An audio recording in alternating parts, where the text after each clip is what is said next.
There's O Canada, and welcome to this KJ Memorial Cup U14 division. Ron, my name is Adam Melrose. This is Ron Ferwerda, local godfather of sports, as acclaimed by some and many, I guess. And here we go, Ron. What do we have here today? We got Brantford Bisons in the red and black, and we've got our good friends visiting from Hamilton in the Junior Tiger Cats in their, I guess, essential black and yellow uniforms today. Yeah, Hamilton making their third trip to the dance this weekend here. They've had good representations of everything that's been going on. They've had some really, really great action. Adam, a lot of work behind the scenes. Thank you to you. Thank you to your lovely wife, Danny Fitzgerald, and all the other volunteers who were here yesterday and today, and, of course, Friday as well.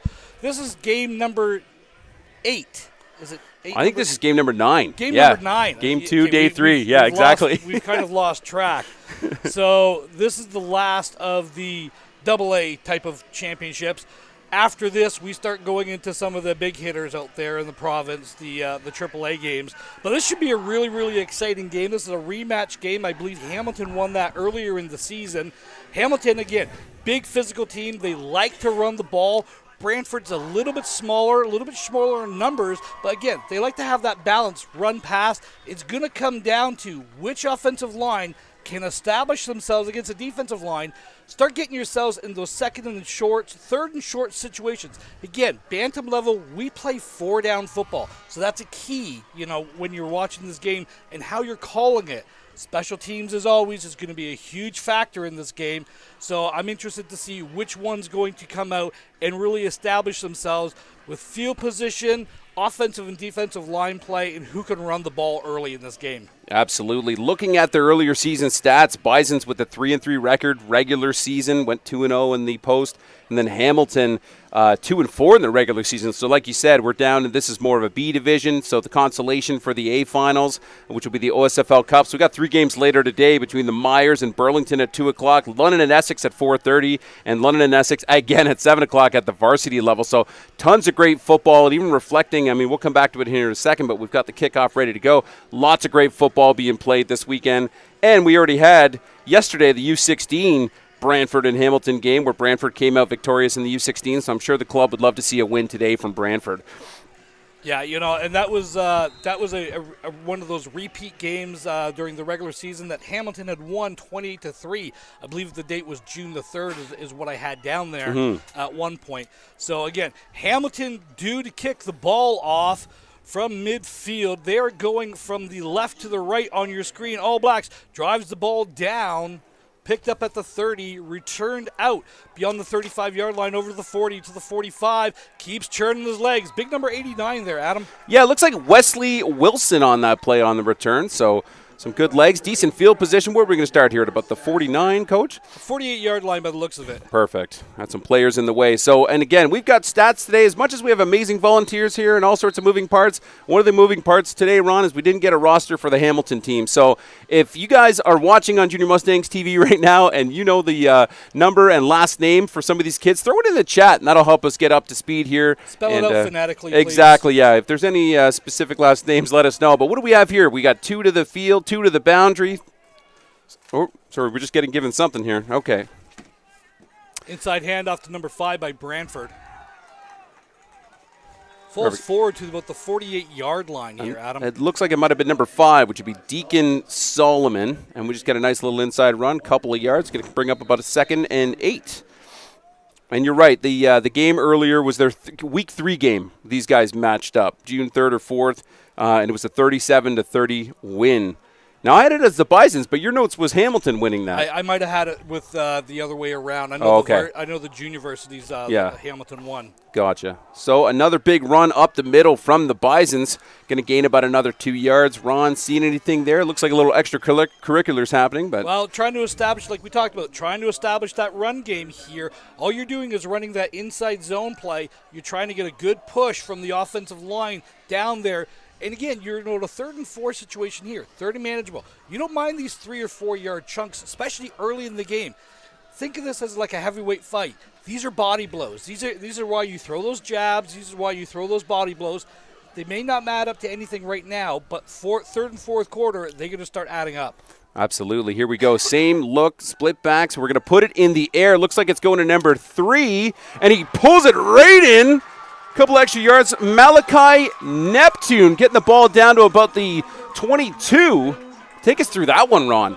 This is just a fade route straight away from the slot. But what I really like about this is he high points that ball. He's got 2 guys all over him. He just goes right up, grabs that ball, gets a high point, keeps his feet under him, keeps driving his legs. 1st and 10, Bison at the 28, left hash. This is a fantastic way to start the game, guys. And if you're just joining us, welcome to UWO Stadium here at Western University, formerly TD Stadium. We've got 3 to the field, a single receiver to the boundary.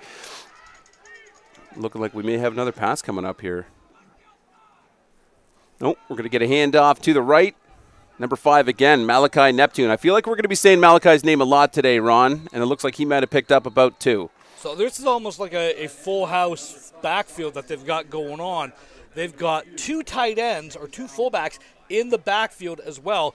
Even though that they're spread out, they're splitting up over the tight ends and stuff as well. So they're really going with a heavy run first look on that. And again, you're getting 3 yards of carry. You don't mind that because you've got 4 downs to play. It's a different strategy, 4-down football versus 3-down football. It's a big-time difference. Absolutely. And these guys, most of these kids should be aging into probably grade 9 this year, so they'll still be playing a 4-down situation likely in their local school board. Depends on the areas that you play in. Some schools, some boards still play 3-down ball the second you get to high school. Absolutely. 3-by-2. Empty look, too. Hooks up with 89 again. That's our fella from the kick return, Wesley Wilson. Yeah, this is just, all this is a what I would call like a slice screen. So you're bringing the motion from outside to in, and it's just simply a step off. So he catches the ball. He's trying to get upfield there. Hamilton is notorious for playing zone coverage. So it's how are they going to adjust when they start going 3-by-2, or that full house backfield. As you can see, Hamilton always likes to have at least one guy really deep. This time they're bringing the safety over the top, so they're more of a man look. Little crossing route, trying to pick him up over the middle. Intended for, I believe it was number 3 on that, Adam. Yeah, absolutely. Peter Wright, the QB at number 14, looking again for Malachi Neptune, number 3. So this is what we would call like a mesh concept. So you've got double crossers. You got the first guy coming underneath the linebackers, the second guy coming over top of the linebackers. You're trying to hit that second man to draw the linebackers in to open up that window, that passing area for you to complete the ball. Absolutely. We got a lot of young boys on the field right now playing on a beautiful field here at Western. It's probably, 35 degrees right now, Ron, and we've been down on that field plenty. It's usually about 5 degrees warmer. We've got a bit of a... Yeah, it is minimum, and I mean minimum 35 degrees. So we're going for a field goal here on 4th down. Ball is down. The kick is up. It is no good. It's wide. It's wide right. Yep. And out through the back, so that'll be a single for Brantford. 7:14 left to go first quarter. Hey, it's not the point you wanted. You always want to get 7 if you have to settle for 3, but you're on the board, okay? Adam, now Hamilton's electing to take the ball on the 35-yard line rather than having the kickoff. Oh, actually, no, it's a ruse, so it does come out to the 35. My bad. What do you think Brantford defensively is going to do to try to stop down? Hamilton likes to run the ball. They like to pound the rock. Yeah, I'm thinking lots of pressure up front and just telling your linebackers to be real patient. Straight ahead inside to number 23 for the Ticats. Interesting. Now, did we get a cover 0 call on that, or was there just no safety out? Did he walk down? No, they didn't. They only had 11 men on the field on that one. Right. So I was looking at that right away, and then I saw. Yeah, I'm sitting here doing the math going, what did we miss? They're going hurry up, too. Same thing. We're getting 3 to the boundary. Well, I guess middle of the field right now, but 3 to the low side of the field, 2 to the top. Little jet action. Jet motion. He is going to give that away. That's going to be number 17 for Hamilton, taking it past the 55, down to about the 45-yard line. Flag, though, right in between the markers. Yeah, this is going to be coming back, unfortunately. I'm not sure if it's a hold or it's a block. It is a hold. against Hamilton on the edge here. They're going to get this every single time. You just saw it. He just kind of hooked him at the very end there. Especially when you're blocking out on the island, you're not going to be able to get away with that type of block at any level. Now, what's your coaching point for that guy? Do you just have him chip off and go find the next man, or does he stay on it? Or He's got to keep his feet moving at the initial contact of the block. So he loses his feet, kind of stops moving his feet a little bit, allows the defensive player to get upfield. If the defensive player wants to go upfield, I've always taught receivers, hey, if he wants to go upfield, let him go upfield. Yep. But give your running back a lane to get that up there and make sure that you create the wall. Open and closing the gate. I use that term a lot. You want to close the gate for the running back to give him an option. Gotcha. Looks like they backed it back 10 yards. We're going to get replay first. And we're going to get an inside run here, Ron, for number 20 on the Hamilton crew. And he might make back those yards that his buddy just made, and he's going to get it past the 40. And about 3, 4. No, he's still rolling, Ron. Oh, or did they blow it down? They blew it down at the 29-yard line. Again, this is the outside zone play. So this is you're trying to hit that outside.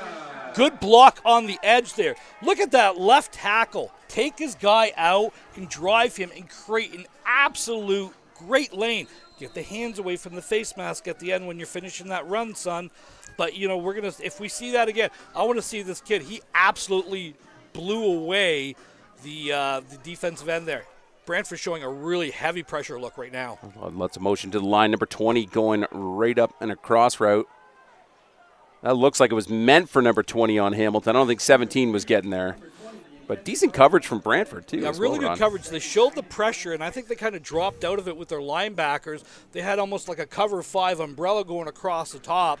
So they were looking to bring 5 or 6 at least, if not bring the 7. I thought the linebacker dropped out, but, it's tough to – when you're watching it live, it's tough to see it. So similar look. 22 with a fullback. 22. Dropping in the pocket, and we're going to go for number 50. Oh, and it's knocked out. Great coverage by 19 on Brantford. Number 19 and number 3 for Brantford there in the coverage. This is just, he's trying to hit that little skiddy post. So you're trying to, this is what we call like a clear out route. You got the first guy taking up the top. So you're trying to get the safety to move over the top, and you're trying to do a quick post underneath that. So get that clear out. It's very similar to that mesh concept that we saw earlier from Brantford, but you're just doing it on the outside there. Absolutely. So back to 3 guys to the field. Jet motion again, 17, taking it to the far top of your screen right now on Junior Mustangs TV. He's going to get across the 30. Oh, and it's fumbled. It looks like 29 mid, 33 dove on it, so it's still going to be Hamilton ball, 3rd and 10. It's going to be 4th down. Oh, 4th down, my bad. Yeah, loss of about 3 or 4 on that. So jet sweep here, I've got a little bit of familiarity with the jet sweep. I've run it a few times in my coaching days. What you're trying to do is you're trying to get the outside guy to, again, close the gate. So you want to press him outside. You want to make a wall, get the ball to the hash mark or as close to the hash mark as possible and get upfield.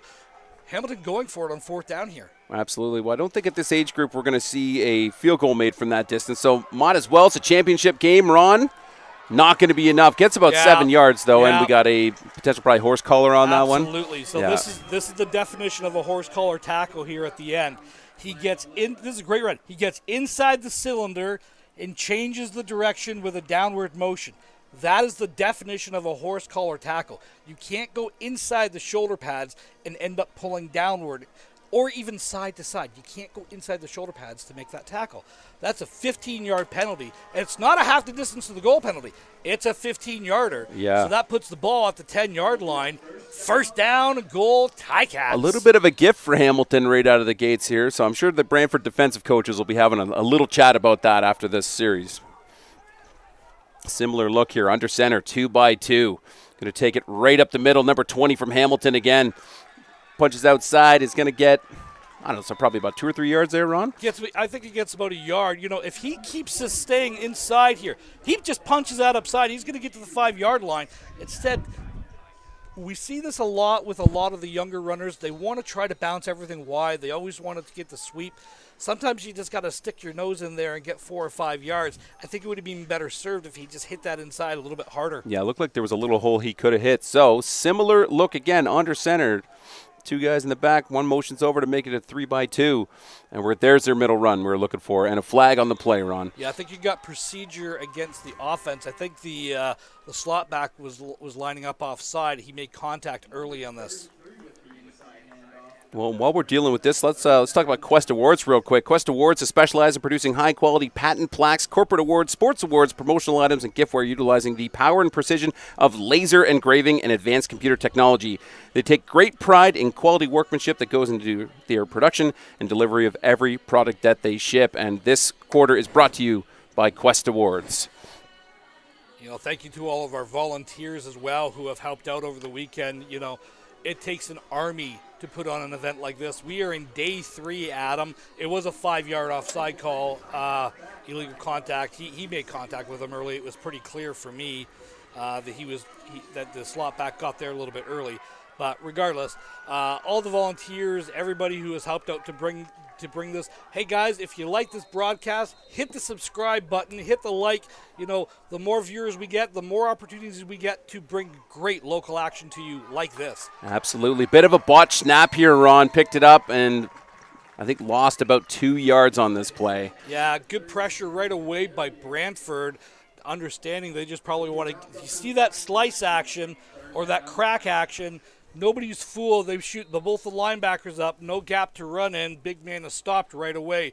Let's say about a loss of 1 on that. It's bringing up 3rd down and goal from the 11. Absolutely. It's the big show. There's some nerves flying. We're still in the first quarter. I'm sure they'll all settle down by the second once everybody gets a little relaxed. Similar look to Swag to the line. Big toss to number 20 from Hamilton. Takes it down to the 25, down to the 10, gets to the 5, and touchdown, Hamilton!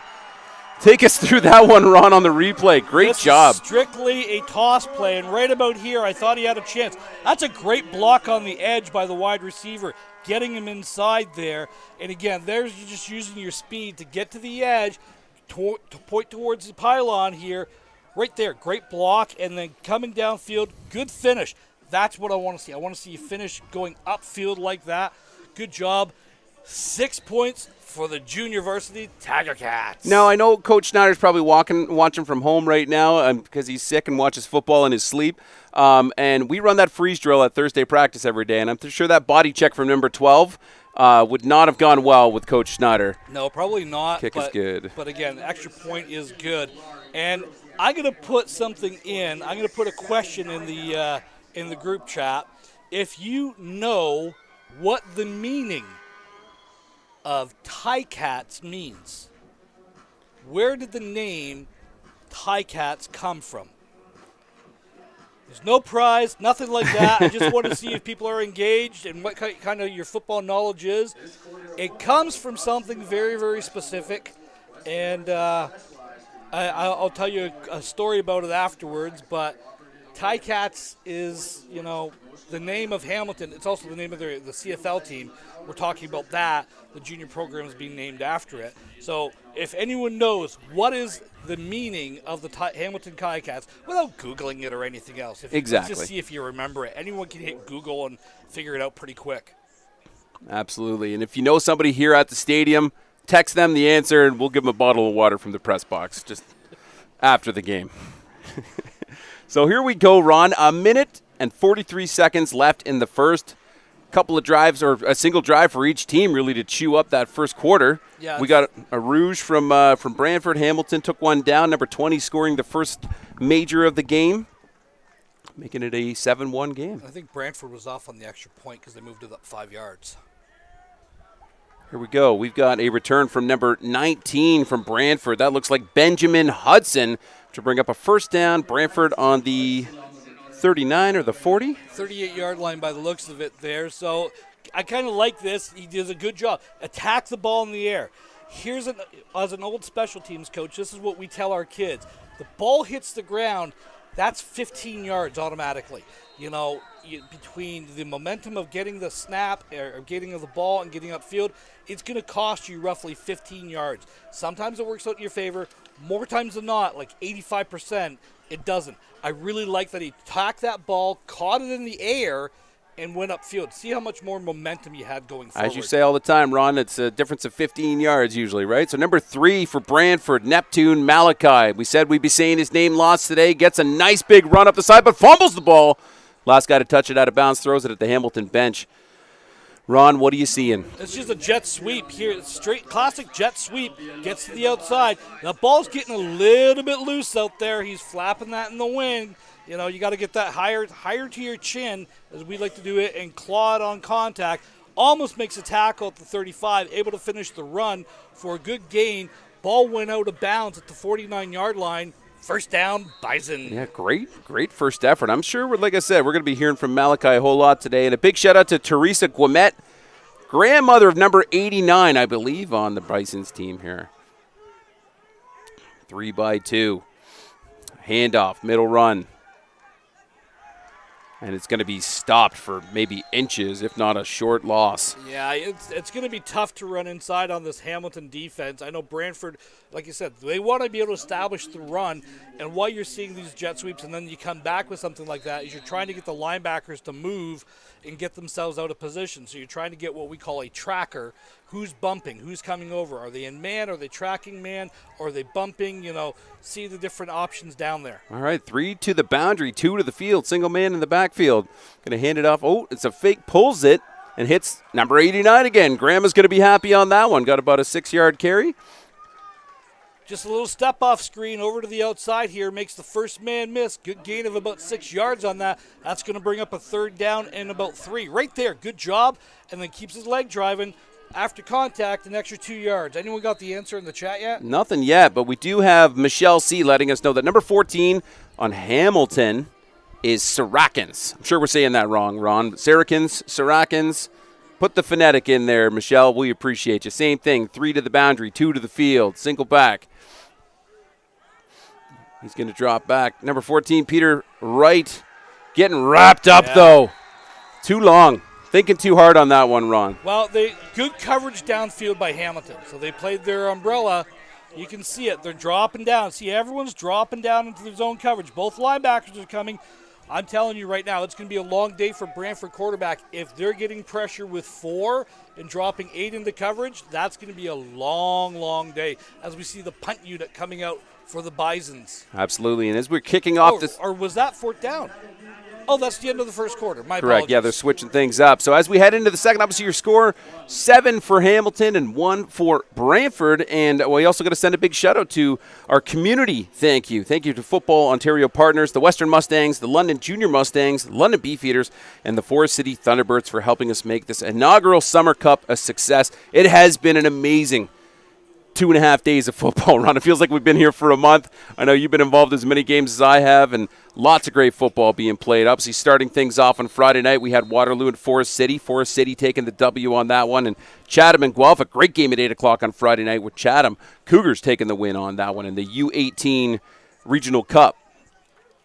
And again, that Chatham game, that was one of the most exciting games that we saw over the weekend. That was a blocked field goal. Guelph lined up for a field goal, and it was blocked with literally no time left on the clock for Chatham to escape with the victory. So here's that punt we were looking for before we switch sides. Gonna blow that. You got to blow that. I'm surprised they didn't blow that one dead. That was super high. So no yards, obviously, but really should have been blown down early for safety. Yeah, so that's one of those situations. When you get a large crowd and it's kind of a short punt, the referees don't want to see anyone get hurt there, so they usually blow that as a dead ball at that point. But we are going to call no yards against the Brantford Bison, just trying to see if it's the 5 or 15-yard variety. Hang on. Well, we got looks like the Hamilton coach, not a big fan, I'm assuming, of exactly what we just said.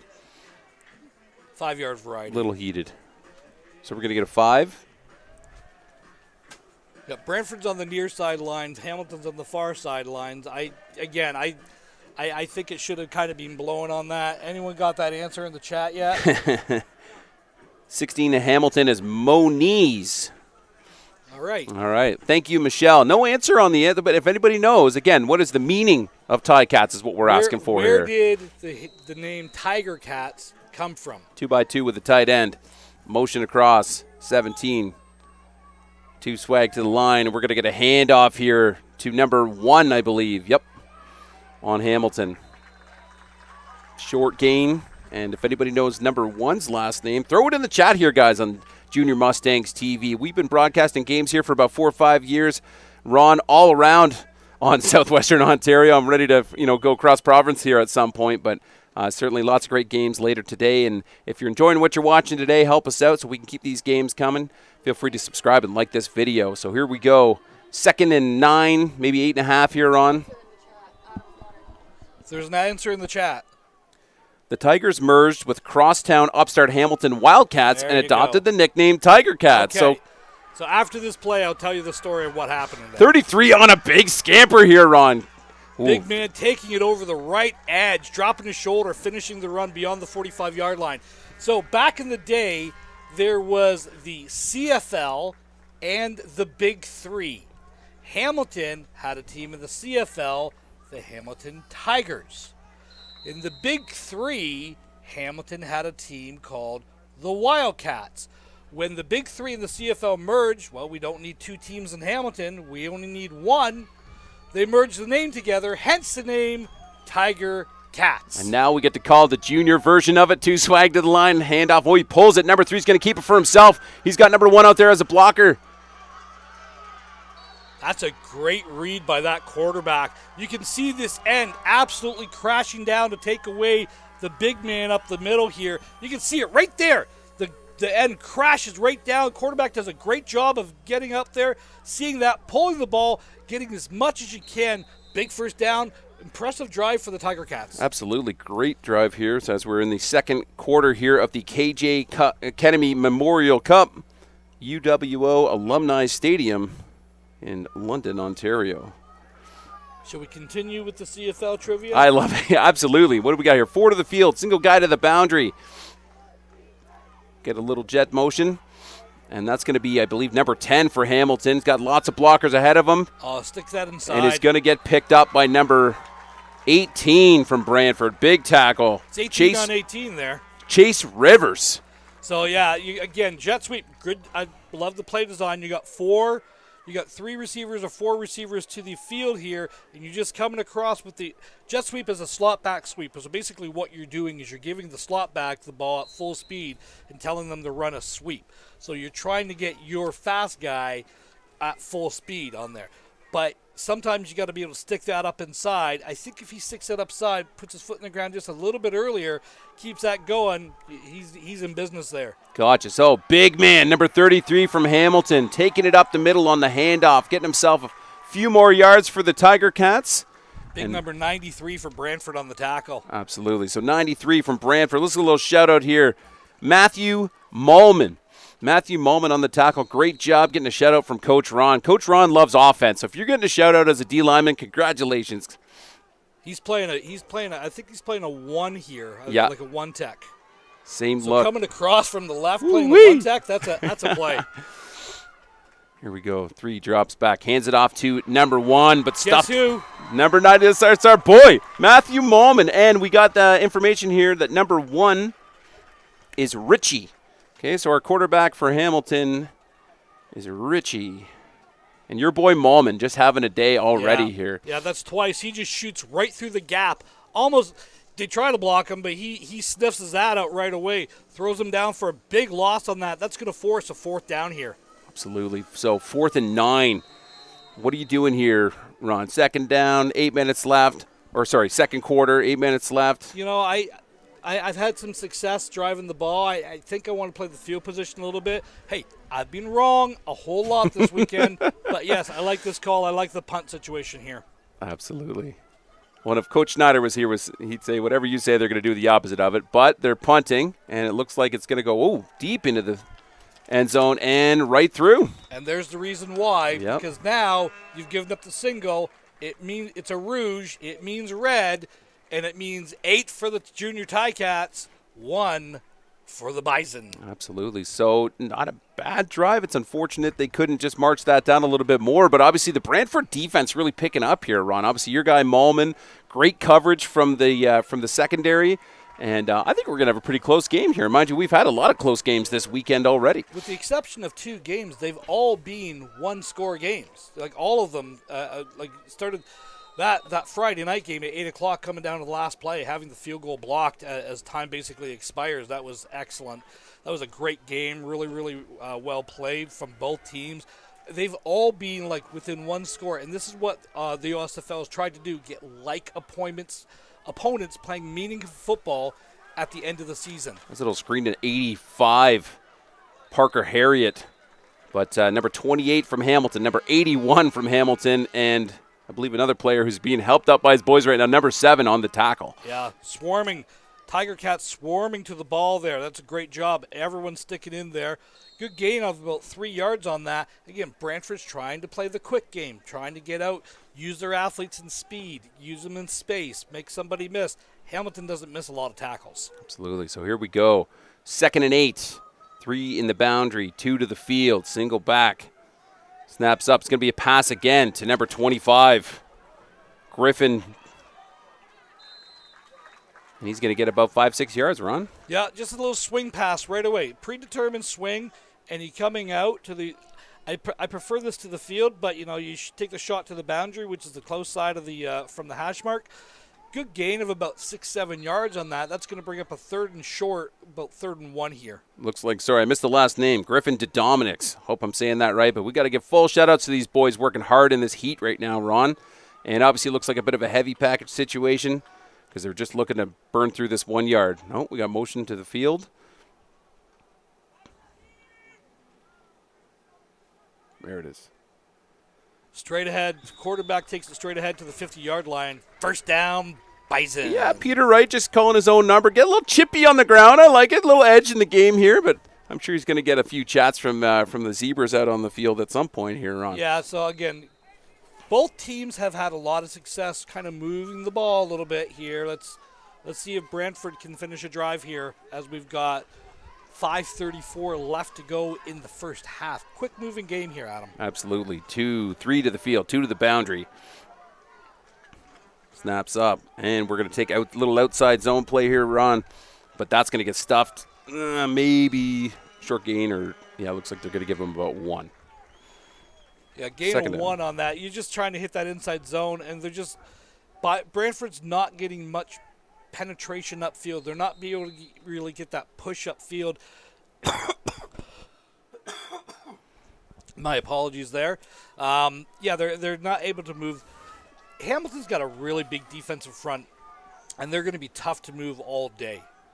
So 3 to the boundary again. We're going to get a pass to the field, and it looks like that was meant for number 84 on the Bisons. That would be Isabel Perez. Incomplete, 3rd down. So we're just trying to do that step-off stuff. So they're trying to get the ball, get it upfield, get it quickly to your playmakers. So what they're trying to do is, you see a pattern developing here. They're trying to get the ball to the edges a lot more consistently, and try to make, the advantage of, I've got 3 blockers to your 2 defenders. So you're trying to get that mismatch happening. Hamilton's having none of it. They're pretty much matching up man across. 3 to the line. We're going to the air again, and it's up.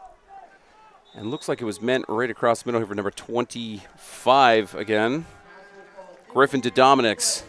Going to bring up 4th down and 8. Yeah, you're just trying to hit that post pattern coming across in there. Didn't really have time to step into that. That ball had to get out of there really, really quick. Sails it just a little bit high on that, unfortunately, as we're seeing 4th down, and on comes the punt unit. Yeah, I was going to say maybe it was the sun, but it's at a weird angle right now. It's pretty much above all these kids, but I'm sure that's helping just spill all sorts of sweat down their faces right now, so these passes are getting increasingly harder to make for sure. So just to precursor to everything, at half, I will give you my next CFL trivia question. Let's see if we can get anyone to know it without Googling it. See if somebody actually knows it. Again, I like to to throw little things out there during the broadcast or anything. Hey, if you get the answer right, your prize is you got to hit the subscribe button. You got to hit the like on our streams. Exactly. Okay, so the punt's away. They had one guy on side, but really did nothing with him. And that's going to be no yards. It looks, I think the Bison player thought maybe that he touched it, the returner on the right, on the top side of your screen, but possibly. But the ball hit the ground. It's going to be the 5-yard variety, so it's going to be no yards. We're going to move it up 5 yards. It's going to be first down Ticats. 3:46 left to go in a very quick-moving first half of football. Absolutely. No, and again, you're watching us and joining us here on Junior Mustangs TV at UWO Stadium, the Alumni Stadium, formerly TD Waterhouse Stadium. And a big shout-out to Michelle and Teresa, who are active in the chat right now, filling us in on numbers. And Teresa making a comment that for the senior fans of these teams, it's easier for them to stay home and watch these games without sweating. So it is our pleasure to bring it to you, Teresa. So here we go. 3 to the field, 2 to the boundary. Hamilton back on the offensive. Going to keep that. Number 3 is going to go for a little trot, get himself 5, 10.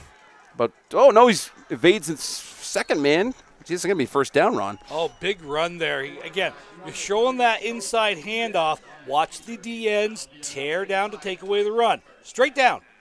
There's no one outside to contain. You got to maintain outside leverage on that. And number 3 just takes it out to the sidelines. Good gain of about 15 yards on that. Sets up a Hamilton first down. Absolutely. And I thought somebody put who number 3 was in the chat here, but it might have just been number 1 as Richie. So as we go to our second first down of this drive for Hamilton, 3 to the field, 2 to the boundary. Botch snap again. He's going to give it to the big man up the middle. Number 33 going for a run here. Ron, he's got the first. Makes that first man miss, and he's going to go, Ron. Here we go. 10-5, touchdown, but there's a flag. I missed it because of the window blocking my view here. Yeah, I think you're going to have a hold on the edge here, unfortunately. This is a great job. Unfortunately, right there at the top of the screen there, that's definitely a hold.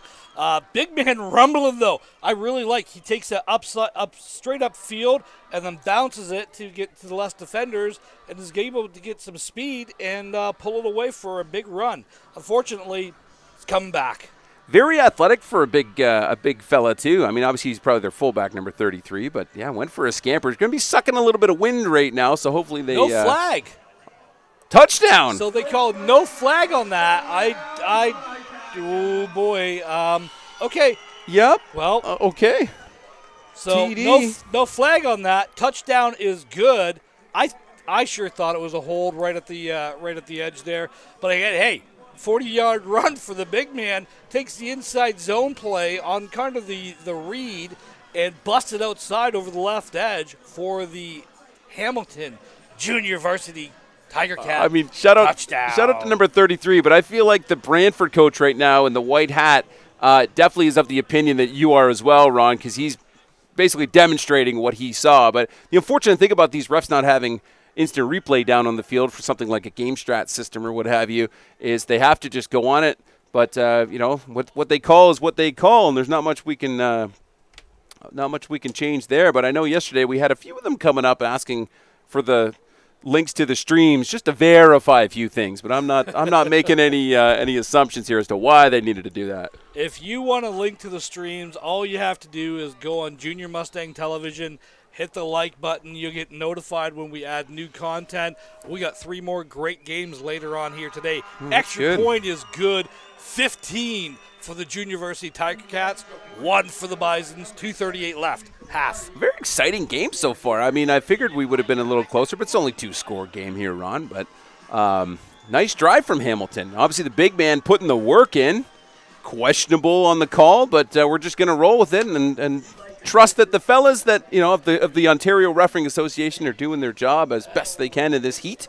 The unsung heroes of this weekend, besides the volunteers and the countless people behind the scenes that you don't see, no one can play these games unless the referees get together. And I was talking to a couple of the officials.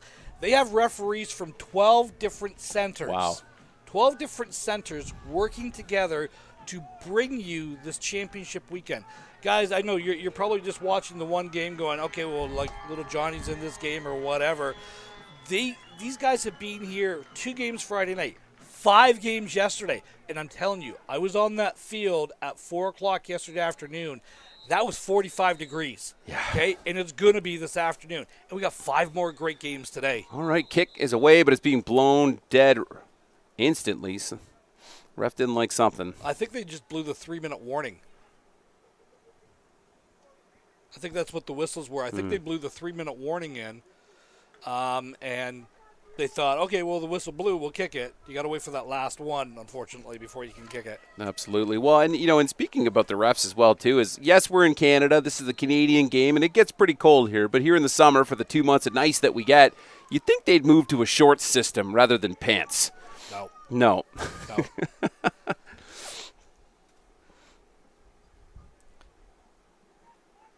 Here we go. It looks like, is that our buddy number 89 again on the return? Not sure. Returned out to the 42-yard line, though, for Brantford.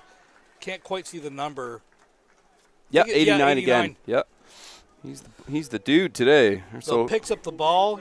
Good, solid return. Straight up. I like this. You just go straight up. You get as much yards as you can. I hate it when they start tracking all the way across the field. I know special team coaches coach that stuff, but I just don't like it. Yeah. Get as many yards as you can, line up, and let's go. Exactly. So 2 minutes, 34 seconds left. This would be Brantford's 4th drive of the game. And they currently have 1 point on the board, Ron. So hopefully they can get some on there. Just get a little momentum shift for the boys before the half. 2 in the backfield, 2x2 receivers, 2 swag to the line. It's going to hand off. And we're going to get a decent. Number 5 is the ball carrier, I think. So that's Deacon Solomon, who we saw a bit already. Yep. PA guy, Mr. Jake Ferwerda, confirming that. The snake. The snake. We got fresh legs coming in. Griffin to Dominic's coming back on the field right now for the 2nd and 6 run. Now, obviously, we saw him as a target a few times in the last couple of drives from Brantford. So do we see them go to him right now? Well, 3 to the field. They are in their 3x2 set, but they're really narrow to the field, so they're allowing Hamilton to play tight. Going to hand that one off. Take it to the outside. Number 5 again. Solomon Deacon. And that's maybe enough for a first. Yeah, they're moving them. Yep, they're going to be enough for a first down. Good gain of 8 yards. But what you're seeing is there's no push from the Bison's offensive line right now against Hamilton. They're just it's almost a stalemate at the line of scrimmage, which is a win for the defense. Let's be realistic. Absolutely. If you can't get to the linebackers, these linebackers are going to make plays all day, and they're only rushing 4. Like, that's the thing. They've got 2 guys inside. There we go. That's a handoff. Look at 31 just coming. So that is basically a long handoff because the pass was thrown behind the quarterback.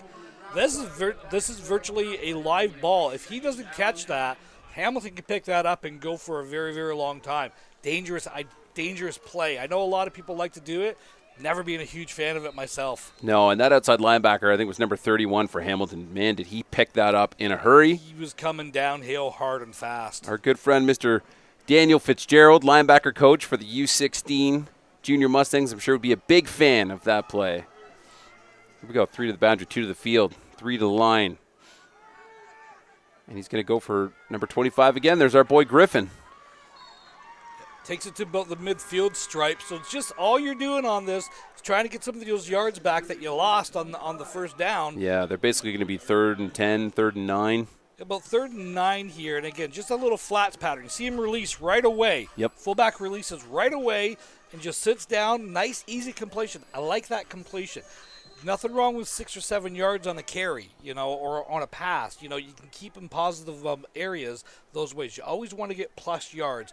3 or 4 yards or more on an offensive play in 4-down football, you're in plus. Absolutely. 3 to the boundary, 2 to the field. Our boy Griffin in the boundary right now. But he's not even looking his way at all as he makes a connection right now with number 3, I believe, for Brantford. Yep, that's our boy Neptune getting a first down for Brantford.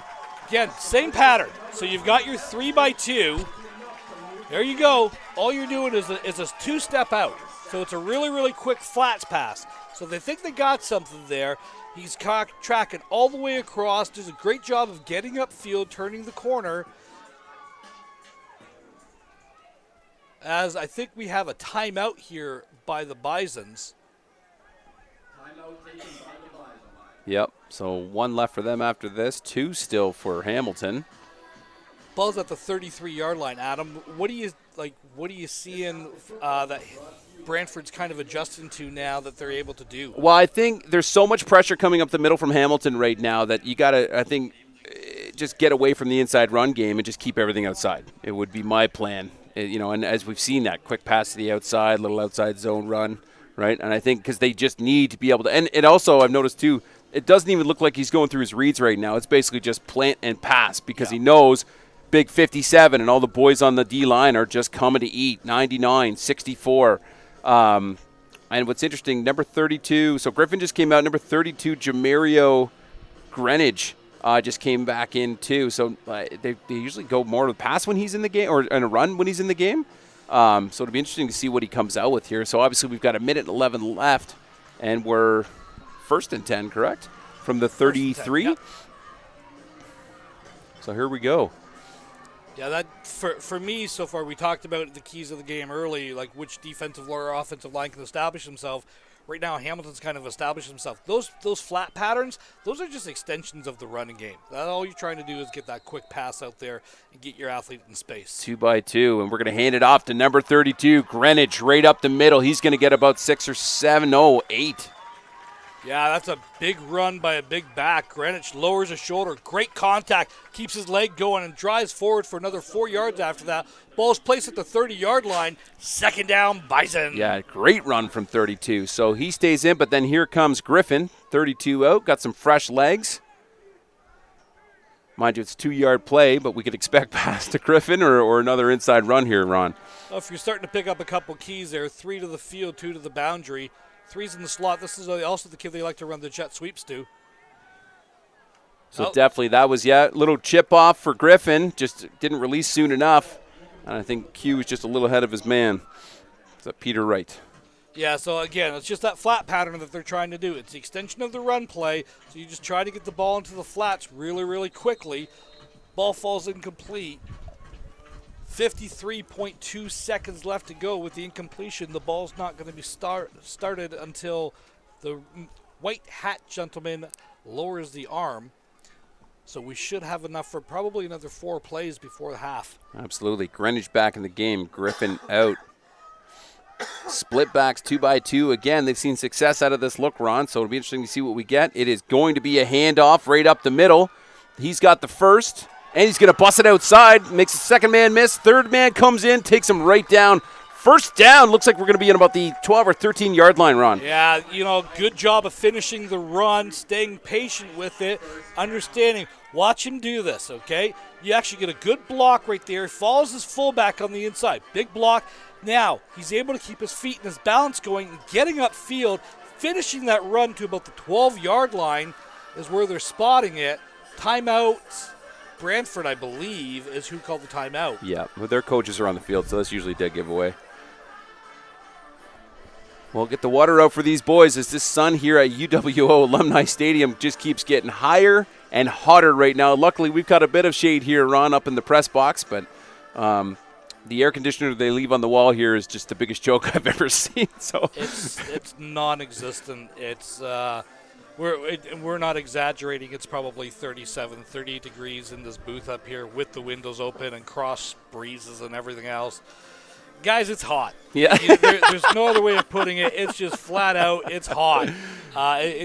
It's been a hot weekend. I'm really excited. We're going to preview the next game just before half as well, Adam, as let's make the Baron Ring sponsorship the Baron Rings Coach Ron's trivia question. I like it. We're going to do that for the maybe at the fourth quarter we'll do that. Perfect. So here we go, guys. 44 seconds left on the clock. 15-1 game. Brantford looking to punch this one in. They've got time, and they've got the athletes to do it. 3 to the field, 2 to the boundary.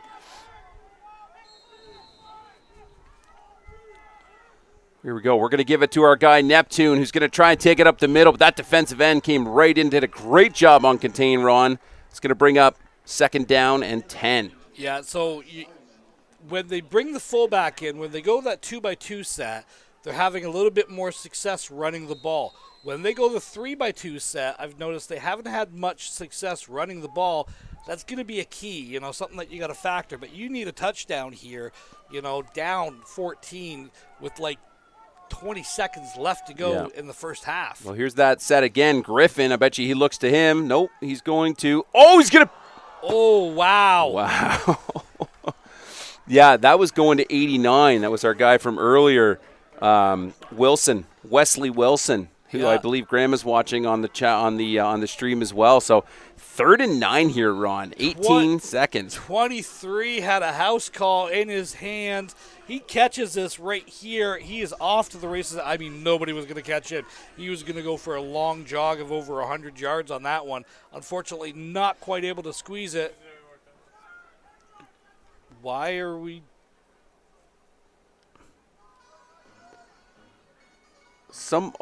I thought Brantford was out of. Maybe Hamilton called one of the timeouts. Interesting. Maybe they called that other one, but it's interesting. Maybe these coaches were just more apt to run onto the field. Yeah, no, you can't do that. Yeah, it's interesting as a coach, and you've done this much longer than me, coaches. I'm always amazed that there's some reffing crews that have no issue with you running out in a timeout. And then others that are just, if you put a foot onto the main playing field, you're getting a bench minor the next time. It really depends on the age groups that you do, and they tend to be a lot more lenient with it with the younger ages, that U14 and under. You start getting up to JV and varsities, they don't want the refs, they don't want the coaches on the field. They don't want you on the white of the field. They will throw the flag for you on that. So that is something that... we tend to disagree when we're trying to get Mr. Referee official. Mr. Referee, sir, would you please come over and talk to me? I've been into a game once. I thought the ref made a wonderful call, and I wanted to congratulate him on it. I was literally standing on the 35-yard line, fully engaged, shall we say, red face and all, in the middle of the field, fingers pointing and everything. So, but... I digress. I did not get a flag for that one. You got lucky on that. You must have been smiling at him, Ron. Here we go. To 4, and we got a little jet motion to the boundary. Number 7 misses. We got 3 more Hamilton Tiger Cats coming in. Picks up about 6 yards on this, which should bring up 4th and about 3, Ron. Yeah, you're going to be 4th and goal here, or 4th down from about the 5-yard line. So you have a 4th and 2. More importantly, he got out of bounds. Okay, so the clock is going to stop on that. So, again, good job. I thought he had a chance to make the play. You said the safety coming flying up the field to try to make that play. Doesn't quite able to break down and make the tackle on that. Too high. Way too high. Same similar look, and he's going to flip around. He's got Griffin in his sights. Griffin with the connection and a touchdown for Brantford. Number 25, our boy Griffin to Dominic's. 6 points for Brantford. No laundry on the field that I'm missing here, Ron? No flags. All right. Flags. That's awesome. So, again, it's that same little flats pattern that you're basically trying to throw to that number 3 or that fullback you coming over. 2 steps down and out you go. As on the far, far side of the field, we're going to see the Myers Riders start coming onto the field. And way down there on the other field looms a pretty dark cloud coming over there. Oh, yeah. In the Burlington Junior Varsity or Burlington Stampeders. So here we go, Ron. Going for 2. Little bobble on the connection, but the play's still live, making a couple guys miss. Trying to grab that edge, and he does. Yeah, gets in for 2. Good job. That's number. Did we get a number 5? Is that our boy Neptune? I thought it was number or Deacon Solomon. 7. No, I think that's number 5 right here. Yeah, 5, Deacon yes, Solomon. Yeah, great job. So there, it's bobbled there, and he I think he's in trouble at this point. It was like, what are we gonna do? Tracks back all the way across. Brantford has got speed. We knew that coming into this. We knew Hamilton kind of had the size advantage. Yep. Brantford had a little bit of a speed advantage. When you look at the matchups, that's what you're kind of looking at. Hamilton was really implying their will pretty well, and all of a sudden now, like most games, someone makes a play and we're a one-score game heading into half almost. I love it. 7.5 seconds left here, and joining us here on Junior Mustangs TV, UWO, London, Ontario. 3 more great games to watch later today. Again, we've mentioned them all. If you're just joining us, Myers and Burlington, as we were just talking about, at 2 o'clock today. And then basically a doubleheader, London at Essex at the U16 and U18 levels. You got to stick around here, guys. Obviously, all these streams will be available in the future for all times, unless YouTube decides they want to take them down. I don't see that happening. So certainly feel free to share these links and use them up for your highlights online as well, guys. There's a cut feature on the video. And if you haven't already, please like and subscribe if you feel so inclined. And here we go, Ron. Brantford, do they just pin this one deep and try and just get into the half? Absolutely. You've got to kick this. I want to kick it to about the 35-yard line into that big space there and try to chew up as much of the clock, if not squib it. There you go. Here we go, down to about the 40. Oh, number 20 will field it, and it's going to get, look out. Number 20 down. He's at the 35, the 30, the 20, the 10, Ron. Touchdown, number 20 for Hamilton. Answers right before the half. House call on the return. A little bit of a bobble. Picks it up on the 35-yard line. And I'm not sure who the Brantford player was, but they lose contain here, unfortunately. We're going to see the highlight of it right now. Decent kick. This is what you want. You just want to get that ball downfield, get good coverage. You don't want to give up exactly what happens. So it's outside the numbers. Right there. There it is. Right there. That's the contain guy. You got to stay outside of that. Then all of a sudden, there's nobody from the numbers out there, and you're off to the races. And house call on the last play of the half, Adam. Absolutely, kids. If you're watching right now, this is what we call blown leverage. And absolutely, should have been on his outside shoulder. Wasn't. I'm sure his coach has been hollering that in the entire season to make sure he knows it in the game situation. Here's the kick from number 17, and it's no good. Wow. And that's the half run. Wow. Well, so just when you thought Brantford was kind of just getting back in it, that's a bit of a blow right before half, Ron. Doesn't anybody want to get scored on in 7 seconds? Basically one play on a kick return. That's you just took momentum back. We just drove the ball. We had a very effective drive. We went down there. We had great success with that. Then all of a sudden we give up a house call, and you can just take all the momentum that you built up right away and we'll give it back to Hamilton. They're going to come out energized at the half here. You can kind of see how they're moving around on the sidelines a little bit more. Brantford looks a little bit more dejected. Hamilton looks a little bit more fiery. Another great half of football coming up here, Adam. Absolutely. Let's have a look at this game so far. First quarter, Brantford on their first drive, no real points. They pick up a rouge. Hamilton, touchdown on their first drive of the game. The PAT is good.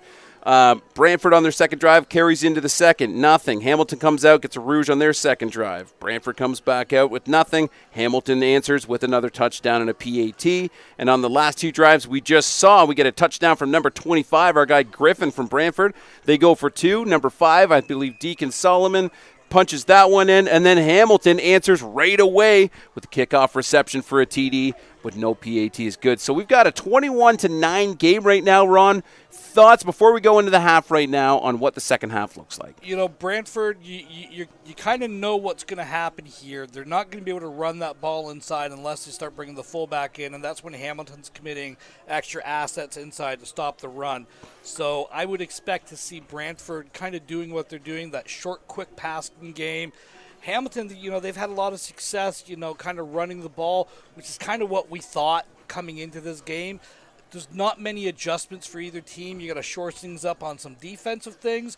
Maybe, just keep everyone motivated. Here's an important thing. Everyone cool down. Everyone relax. Get some protein into you. Get a banana. Drink lots of fluids. Cool off. That's going to be a big key. Absolutely. So as we head into the halftime here, guys, we'll just tell you our halftime sponsor is Team Linked. And this quarter is brought to you by Team Linked, the official sponsor of the OSFL. Team Linked is a Canadian-based team management app enabling teams to share schedules, track attendance, automate reminders, chat, and more. You can download the Team Linked app from the App Store and set up your team for free. And we will be back. There's questions here in the chat in about 15 to 20 minutes or whenever the referees come out from their cool-off break. And thank you once again for joining us here on Junior Mustangs TV.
Back to OSFL Summer Cup action in the U14 KJ Kennedy Memorial Cup. We have our first kickoff of the third quarter here in the second half. Joined by Adam Melrose and Ron Frawarda, and we'll take you through this game. And Ron, do you think there's some big change-ups made at halftime, or what are you thinking, sir? Well, I think at halftime people were just trying to keep cool. Let's make an adjustment or two. You had some good success, both offenses. Let's see if we can just make a stop or two on defense now. Absolutely. So it looks like the ball's going to be fielded, but I believe number 20 again. Saw a couple of returns from him in the first half. And as we head into the third quarter right now, this quarter is brought to you by Area 51 Sports Apparel. Area 51 Sports is a Canadian minority-owned sports apparel company that specializes in team sports. They have dozens of suppliers, which allows us to offer our customers a full array of products. Area 51 Sports Apparel offers quality, budget-friendly sports apparel and field equipment. Area 51, the sports industry's best-kept secret. And check them out at area, the numbers 5 and 1, sports.ca. And here we go. First drive in this third quarter here for Hamilton. Ron, what do we have here? 3 to the field. It's a 32 look because they have a tight end in there. Yeah.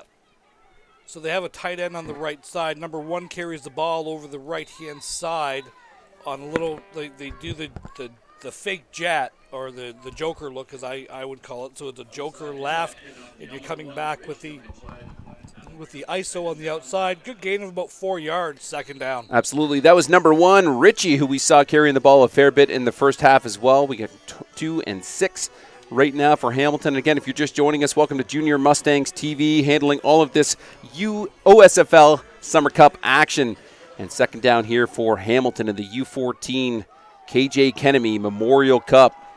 Same look as the first play. Jet action. Will pull it and give it to 20 to the boundary side. Makes the first man almost miss, who ties him up. Going to be a short loss here, I think, Ron. Yeah, but we also got a flag on the play here. I'm trying to get the referees. So it's the same play design. You got the jet, you got the fake jet, you got the jam. This time Brantford really jumps it inside. And I think it's a holding call against the Ticats. Was it maybe that offensive tackle on the field side who was getting a little friendly with the holding calls in the first half, Ron? Quite possibly. It's a 10-yard penalty. That is absolutely for sure. Second down repeated.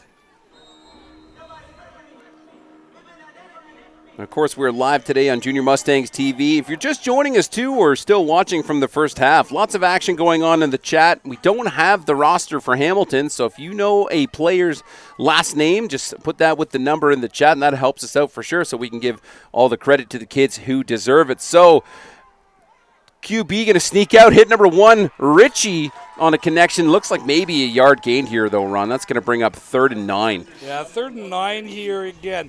All we're trying to do is get the ball out wide. Good pursuit by Brantford. Brantford is really pursuing the ball well. Maybe they've made their few adjustments. Maybe widen some things out because Hamilton was kind of getting them on the edge a little bit. Absolutely. Both teams real strong on the D-line. So interesting to see how much more outside play we get in this second half. 3rd and 10 now for Hamilton as they get set. And we're going to see a 2-by-2 look now, I-form, Ron. So this is different. This is inside run. Yeah. Nice big run up inside from our guy, number 20, who's going to go, but no, just stuffed right away by, I believe, number 24 or 34 from Brantford. 55-69, we're also there leading the tackle. Really good job. I think you're going to see Hamilton punt here after a short gain. It's kind of being what their MO is. When they go I formation, they tend to be a lot more inside run. When they go that 3-by-2 stuff, they like to bring the jet across and try to slice it. Bit of a broadcast. Yeah, and that was number 34 was Mackay Green. So shout out to the Green family. Your boy did a good job filling that gap and making that tackle. Letting number 20 go nowhere as we get set up for a punt here from the 41. All right, punt is away, and it looks like it's going to be fielded. Nope, it's going to go out of bounds. It almost picked up by Malachi Neptune, number 3 from Brantford, who's made a whole lot of something out of nothing in a few plays this game. Ron, that little bobbled connection earlier certainly paid off. Or was that Deacon Solomon? I believe it was number 3. Yeah. He did it, and actually both of them have made a couple great plays. So ball's at, are they moving it back? No, okay, so ball's at the 50. Yep. First and 10 Brantford. Let's see what kind of adjustment that they've made offensively, because you know what? Hey, you did a good job. You got a 3 and out there. Yep. You know, that's something that I'm not sure that they had in the first half. Well, actually, they did, but they gave up the rouge on the field goal. So Awesome. Brantford has got the ball 3 to the field, 2 to the boundary, Adam. Perfect. Snaps away. He's going to hand it off in the middle. Who's going to try and cut it outside? That's number 5, Deacon Solomon, who's digging for a couple of yards here. Might have picked up 3 to 4, and just picked up by a herd of Ticats here. Number 28, 57, and 44. And we got clarification. The guy who scored earlier in that big run for Hamilton is number 33 is Vaccarella for the Ticats. So big shout out to the Vaccarella family. Congrats on that TD. But just a little outside run on that last play, Ron. I didn't mean to get away there for a second, but good play, good job of getting 4 yards. Again, plus yards on first down. Absolutely. Looks like Solomon again. He's keeping his feet moving. Picked up maybe another 2 yards here, Ron. Should bring up about 3rd and 4. Picked up about 3. Actually, you're going to be in about a 4th and 2 situation. So long 3, short 2 is what you're looking at here. Again, positive yards, plus yards, 3 or 4 yards in the 4 down game. That's what you're looking for. Deacon Greenwich back in the game here too, number 32, who's their big dog middle runner too, but he's just going to go in and block on this one, and they're absolutely going to get their first down. Wright just calls his own number, keeps it up the middle, first down Brantford, and a nice little drive they're putting together here, Ron. Yeah, good job. Again, pounding the ball. This is what you want to do. You didn't have a lot of success running the ball in the first half, so maybe they've made a few adjustments, and, let's see if Brantford can get back in this game down 2 scores. Yep, Solomon again on the carry will get himself about 3-4 yards and tackled by number 97 from the Ticats. Little inside run, Ron. Yeah, a good job. Gets enough for the first down as we see an injured player down here. Yeah, number 50 for Brantford on a knee here. Solomon McGrath. Looks like the trainers are coming out to check him out. There was a penalty on that. Offside D-line, maybe 5 yards. Offside somebody, so they're moving it up 5 yards. First down repeated. So you see the extra lineman coming in. Yeah, number 77 coming in to hang out. Tyler Camieri covering for his boy, number 50 here. So Wright getting back into the huddle, barking out the orders, sending the boys down to the line. Let's see what we get here, Ron. Looks like we're going to get that real similar 3 or 2-by-3 look. Motion across from Griffin, who's going to stay in to block. We're going to hand it off to Deacon Solomon again. Solomon getting about 3-4, almost good enough for a first down, but it won't be, so we're going to bring up second at about 1, I think. Yeah, again, just that inside, so you're showing all that motion to the field side, and you're kind of cutting inside of it, so you're trying to get Hamilton to overcommit. Again, all those players are within 4 or 5 yards of the line of scrimmage, and now they're bringing the safety up as well.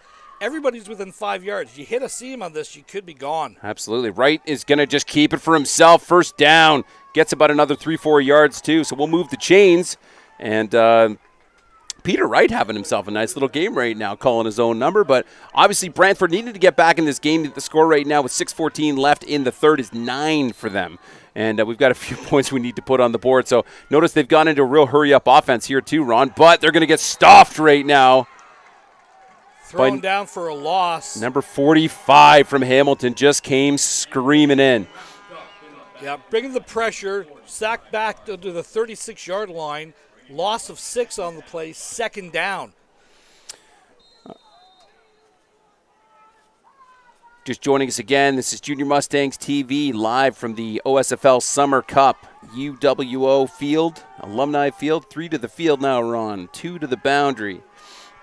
Snaps up, and we're going to go to a pass to, almost to number 84, but decent coverage here from Hamilton. 84, the intended receiver is Isabel Paris. 28 with the coverage downfield, went right through his hands there. Couldn't quite squeeze it.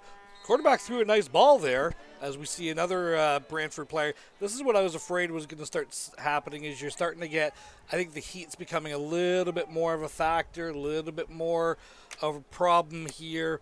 Some of the kids are starting to cramp up a little bit, just heat. As this day goes on, we're going to see more and more of this, which is actually being, first couple plays that we've seen in this game. Yeah, it looks like that was number 57 coming off here. So hopefully the boys, get enough water in them. And really this all comes back to they should have been drinking about 4 liters a day for the last 3 days just to prepare for today. And I think that's one of the things that I know we've coached on a few teams together, Ron, where the trainers and head coaches have been adamant about water and liquid consumption. But I think it's something that some of these teams need to get a little more serious, especially when you're coming into a hot day like today. 3 to the field, 2 to the boundary, single back. And we're 3rd and 15. Right, drops back, puts it in the air. Looks like it's going for number 3. Touchdown! Number 3, Malachi Neptune. Told you we've been saying his name a lot today. He's hustling back to cheer with his boys. Another 6 points here for Brantford. Yeah, big. All you're doing is just running a straight fade route. So it's just a straight go, just heading up the seam as quick as you can. You got coverage out there. You rolled them out. Boom. That was a great throw. Look at this throw, Adam. This is a 45-yard pass down to the He caught it at the 2-yard line. Yeah, this is a U14 game, right? If I got that age group right, wow. that's huge. That's a big arm on the quarterback. I'm thinking that Mr. Wright went to a couple quarterback camps. Okay, and we were just given I got rosters for Brantford now, so we should be able to. For Hamilton? For Hamilton. Really? You're sending us a roster now, like midway through the third quarter? Somebody back at Junior Ticats headquarters was like, we need going for 2. Connects with, great coverage. Should have been going, I believe, to our guy number 89. Yeah, 89. Missed connection here, Wilson. So, no 2-point here, but that's going to make the score 15-21. And closing in are the Brantford Bisons, Ron. We're back in that theme of the weekend. One-score game. Other than the last one, which wasn't a one-score game, there was another one Saturday morning that wasn't. There were kind of 2-3 score games.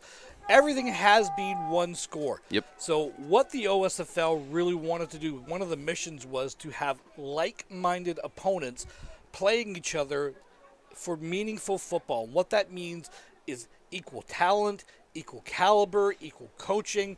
You guys are playing each other. It's a meaningful game in August. Now, a lot of these kids are going to get ready. They're going to get a couple weeks off and get ready for high school. A lot of the coaches are involved with universities. They're all breaking to go to the universities, as of today and tomorrow, some of them. I was speaking to one of the Cornwall coaches, and he has an affiliation with Carleton University. He leaves on Tuesday to go back up to Ottawa to coach Carleton. Wow. So it doesn't really end for a lot of the football coaches as it just kind of rolls. One season just kind of rolls into another one. But it's great to see.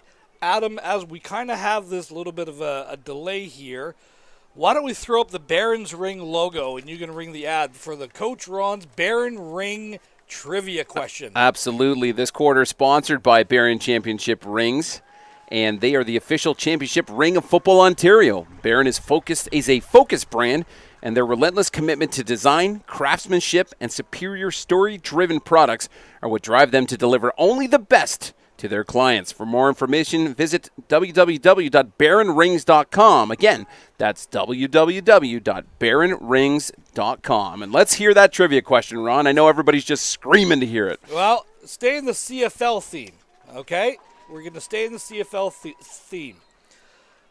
In Canada, at one point, there were 2 teams called the Rough Riders, the Ottawa Rough Riders and the Saskatchewan Rough Riders. Both the names, although being the same, had very, very significant differences. What is the meaning of Saskatchewan Rough Riders, and what was the meaning of the Ottawa Rough Riders? Ooh, we're digging deep on this one, Ron. I'm looking forward to seeing that. Guys, if you know the answer to that, now don't just Google it, 23 on the return. Throw it in the chat here, guys, on Junior Mustangs TV. We're going to give you all the cred and the shout-outs. And we'll have our production team let us know when somebody answers that one. But again, what we're looking for is the meaning of both Rough Rider teams' names. Yes. Okay. What was the meaning of the Saskatchewan Rough Riders? What was the meaning of the Ottawa Rough Riders? I like it. So you guys got the challenge presented. And you let us know in the chat here at Junior Mustangs TV. Please also make sure to like and subscribe if you feel so inclined. Here we go. 3 to the field here, Ron. 2 to the boundary. First down, Hamilton. 3's going to pull it, and he's going to connect with his man, number 14, who's going to just stumble and bumble, get picked up by 4 or 5 guys. And number 14, now that we've got rosters, is Dimitri Sirakins, who actually we had that in the chat from earlier. So nice connection to number 14, Dimitri. And this is going to bring up 2nd and 7, Ron. So anyone who's watched me broadcast or seen me coach knows how much I love the out pattern. This is just a 3-yard little out. Big man just does a good job of turning around, presenting himself. Quarterback does a little bit of a read in there, trying to pull it. Nowhere to run, delivers the ball upfield. So good job there. Absolutely. So, bit of a different look here. Still 2x2 now. Motion over to make it a 3x2. 3 swag to the line. Number 3 drops back and almost connects with this guy Sirakins again. On a little, was that a little hook route, Ron? Just kind of a sit-down little hook route there. Trying to get enough for the first down. I don't understand why Hamilton was having so much success running the ball, why they're kind of going away from it in the second half here. You know, I don't get it. I would come out and I'd want to lean on them a little bit more. And, hey, you know, they're coaching in this game. I'm not. I can just offer my criticism as we go along. Absolutely. So, Sousa Diaz under center will hand it off up the middle to big number 33. He's off to the races. Vacalera, who's going on a scamper again, makes his first man miss. 2nd. 4th guy diving, and he's going wide here, Ron. He's taking it house all day. There's one more guy to beat, and touchdown, Hamilton. That's number 2 big run for that big man on the run. Wow, great job. Unfortunately, there's a flag on the play at the 24-yard line. I think we're going to have a hold or a crackback block at the. It's on Brantford, though. Unnecessary roughness against Brantford. So the touchdown's going to be good. Touchdown's good. You're going to move the kick up 15 yards. And Hamilton just sees momentum back in like 4 plays when they seem to be kind of floundering a little bit. Yeah, Vacalera. I mean, this guy is a difference maker for this team. Wow. Huge run. I thought he was done over here at about the 25-yard line before he just skipped back across the field with all that extra tank. You know, you switched to the reserve tank on that one, Ron, and decided I got a little more gas in the tank. Let's go. Good. I mean, great. Oh, a little botched on the snap here. 17's going to pick it up and try and make something out of nothing. He might have it. 2 points is good, Ron. And we're hearing a little. That was actually not a bad idea to go for the 2 there, because now that puts it at 14. We're at 29-15 with the Rouges that we've had. Yeah. So really great job of getting the 2-point conversion. I know people are screaming about the downfield block, you know, kind of peeling back. It wasn't really a pedestrian block at that point because he still could have technically been engaged. But that's kind of the block that they're not trying to allow. Absolutely. We got answers in the chat? All right, I'll bring that up real quick. We got answers in the chat. Let's see if anyone has got it right. Rough Riders. So Teresa says Rough Riders was a thing with Stampede, but Ottawa was just waited to be Rough Riders. Just a guess. Nope. Then, so we've got, so from Camden Melrose, Saskatchewan is because of the mounted police. Stop. Wonder Bread. Come on. So, yeah, the Saskatchewan Rough Riders were named after the RCMP horseback rugby team. They were called the Rough Riders, okay? One word. Melrose or Wonder Bread, you're in so much trouble. You know, that one's not too fair. He's been involved in another broadcast, which was a Madden broadcast. So, the Ottawa Rough Riders were named after the logmen who would go down the river riding logs, and it was always a rough ride. Hence, Rough Riders and Rough Riders. One of them was named after the mounted police.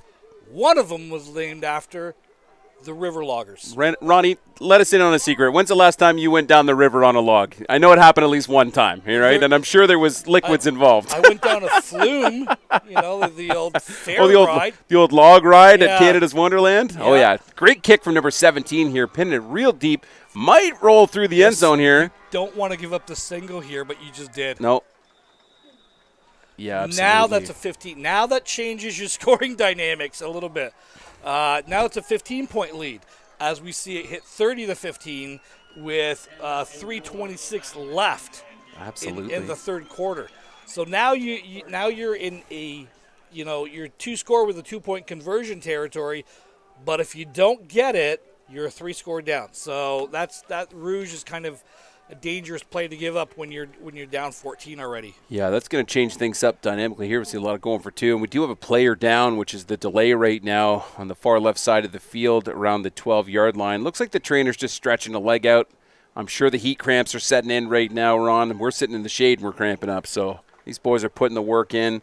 Again, if you're just joining us, welcome to the broadcast here of the KJ Kennemy Memorial Cup, the U14 Cup here is Brantford versus Hamilton. Brantford in the black and red jerseys and Hamilton in the black and yellow.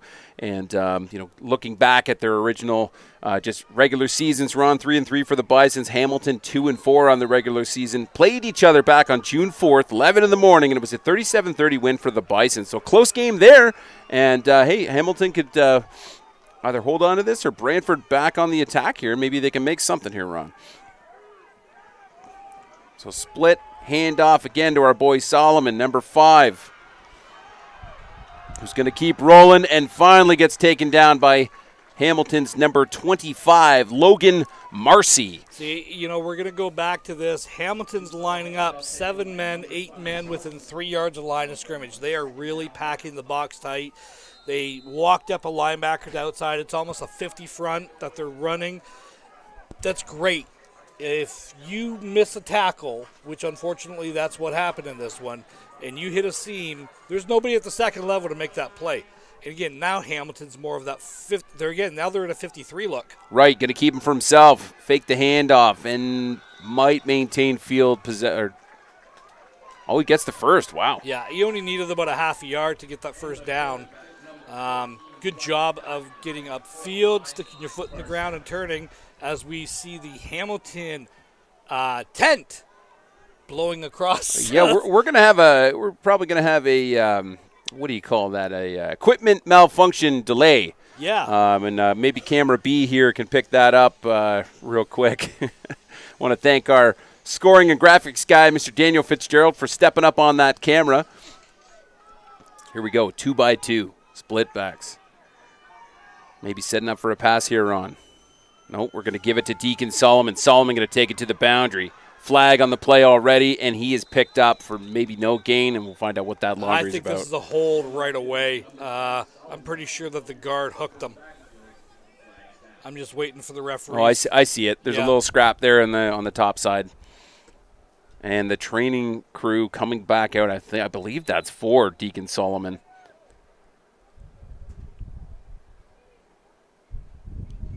Still waiting for the call from the officials.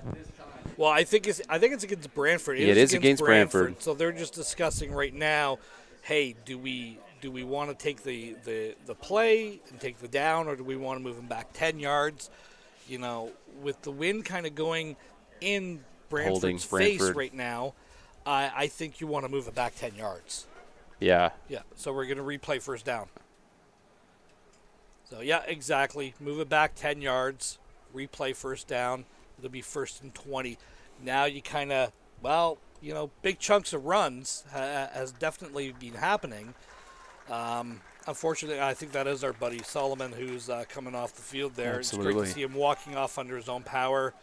Helmet's off. He just might be overheated. Yeah, that boy's been hustling, and certain full respect to the effort he's put in. I'm sure they'll get him rehydrated on the sideline here, Ron, get his feet up for a minute. And I doubt that's the last we're going to see a Deacon Solomon in this game. No, absolutely not. We're going to see this. He's been a player all day for Brantford and one of their stars. Absolutely. For absolutely all season long. Greenwich in. Ball's going to get handed off to Greenwich. Greenwich is going to pound through, pick up a couple yards. Tackled by number 28 from Hamilton. See, this is the problem. You don't. Solomon's got that little extra burst, that little step there that he can kind of squeeze through some of those blocks. The big man's gonna pound on you a little bit, but that's tough, in between the tackles, because he's not really a shifty guy. they're loading the box. Like all like 11 guys are within 3 yards of the line of scrimmage at this point, and everyone's just jamming. And the safety's walking down hill on top of it. Yeah, no kidding, right? Like the linebacker depth right now is about, 2.5, 3 yards? Yeah, about right, going to put it in the air or keep it for himself. Takes it back up the middle. He's getting, banged up by number 23, Julian Richards, and the safety comes down to help. Yeah, we got flags on the play. I believe this is also going to come back for a holding call against the Bison as well. Flag was thrown way back in the backfield. One of them is going to be a hold. There might have been an offside as well. I'm not 100% sure. It is a holding call against Brantford. We're going to move back another 10 yards.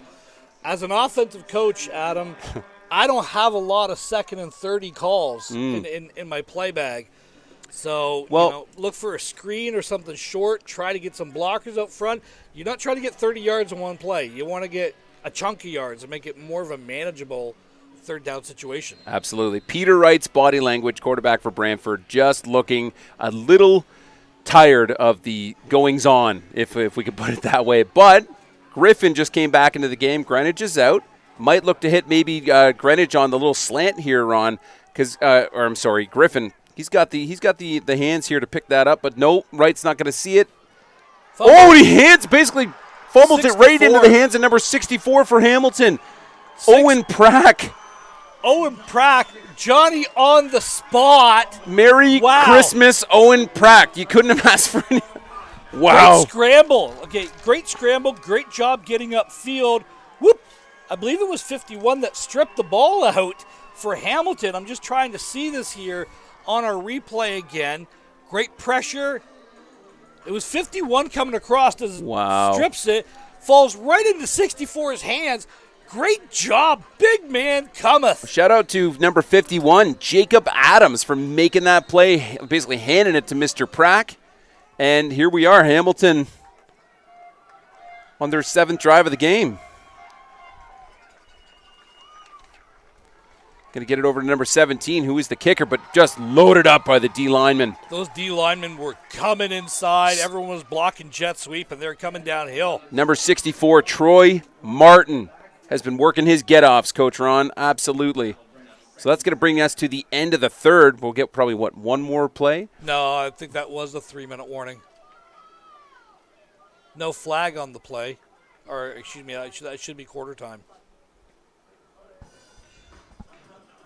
Wow. So, if you're just joining us here, guys. Quarter time. Yeah, quarter time. And Hamilton was just handed a gift due to the efforts of a Mr. Adams, Jacob Adams, number 51, forcing a fumble, which just magically fell into the hands of number 64, Owen Prack, who plays O-line and D-line per their depth chart here, Ron. And that's got to feel nice as a big man. Unsung hero, on the line sometimes. And just got handed a Christmas present on that one. The only time we tend to call the big boys, as we affectionately call it, here's a news flash, kids. I'm 5'8". I'm 240 pounds. I could play offensive line, probably body type wise, not skill wise anymore.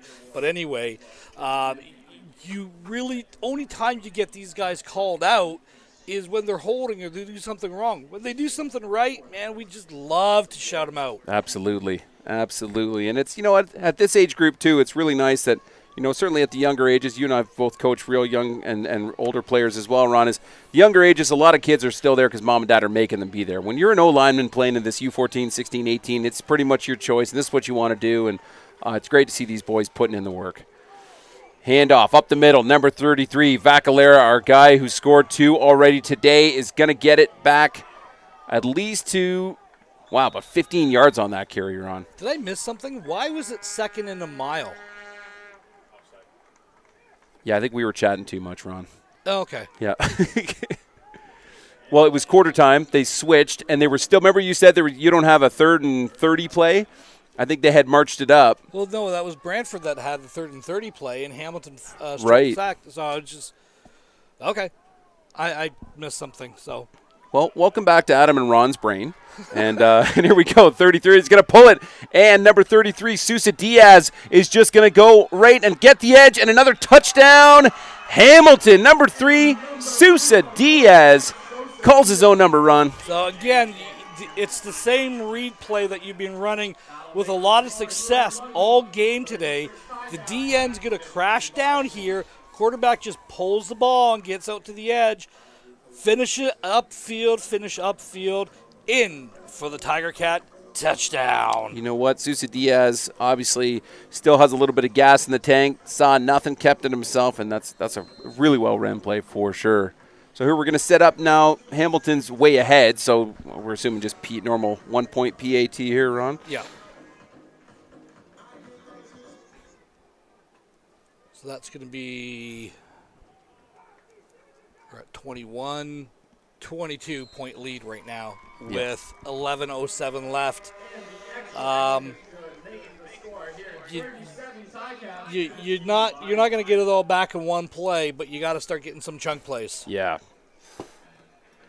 Well, Hamilton likely coming out here going to pin this one deep, and Brantford starting way back in their end, so maybe they got something fancy in the book here, Ron. Or I mean, obviously we were talking earlier too that they had some pretty good success on the ground, and then seemed to sort of get away from that a little bit.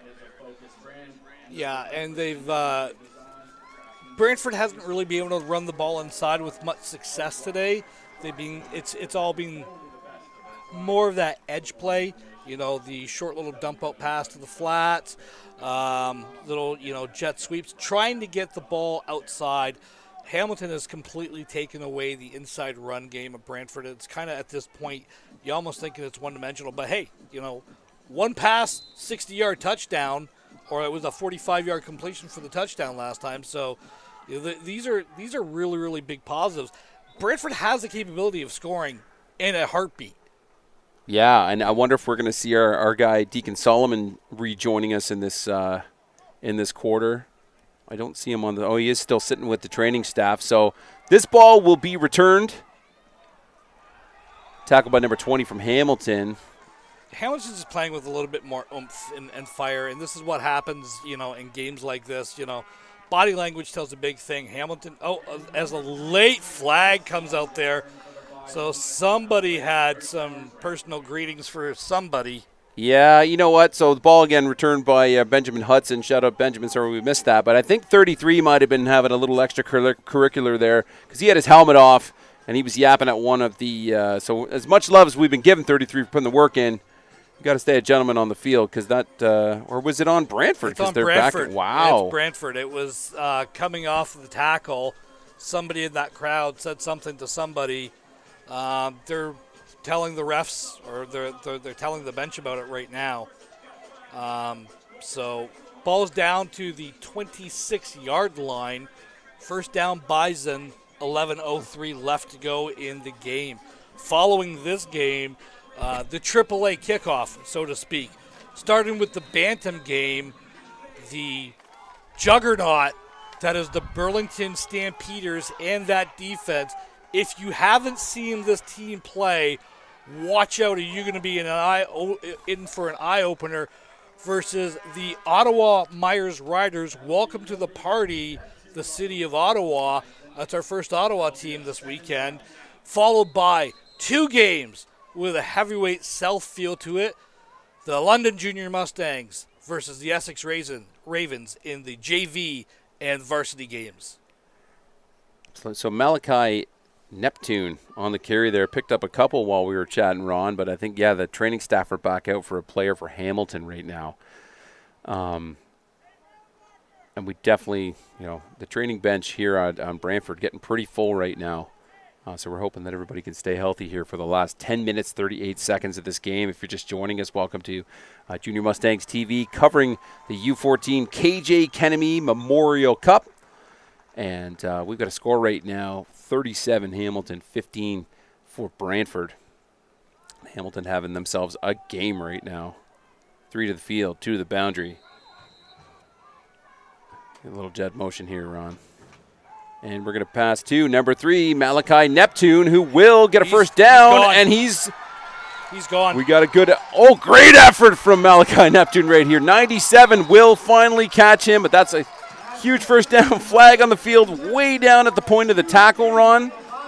What do we think? Is that going to be a horse collar? I saw him reach for shoulder pads. I'm not 100% sure exactly what the tackle was. It's unnecessary roughness against. It is a horse collar tackle. Okay.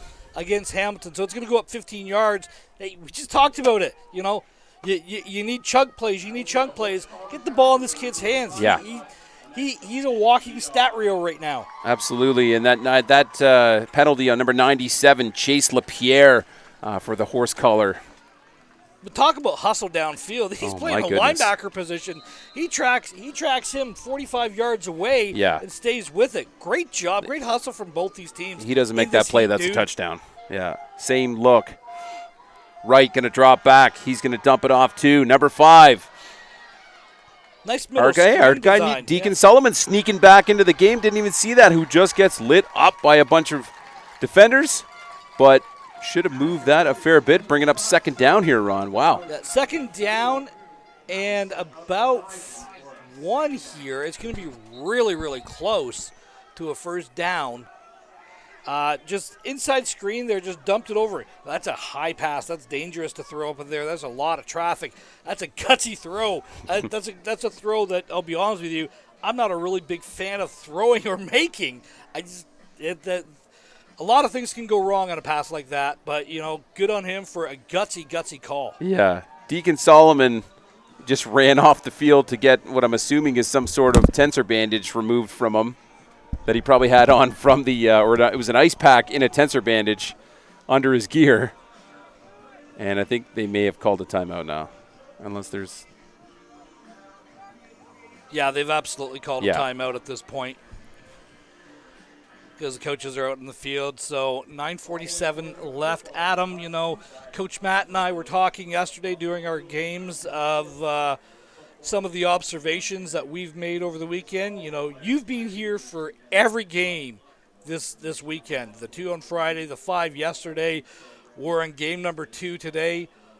In the games that you've seen, what has changed over football in the 10 years that you've been involved with coaching? I think just the level of play coming out of some of these playbooks and the execution from some of these teams. When it was, I remember coaching before, and it was just kind of sweep left, sweep right, dive, quick pat. But just what we're seeing these kids pull off now is just next level. But also just the sheer amount of support staff from every single one of these teams. We've been talking volunteers and coaches all weekend. And, you look at this sideline right here. There's almost a 2-to-1 player to coach / helper ratio. And we're going to get a big run here from Deacon Solomon, who's going to get the edge here, Ron, and get a touchdown. Number 5, Deacon Solomon back in the game. Got his ice pack pulled out from underneath his shoulders, and he's going to punch one in. Wow, this kid is like a highlight just waiting to happen. Next level speed. Great job of keeping balance and getting to the outside, getting all the way out there, knowing, and then getting upfield.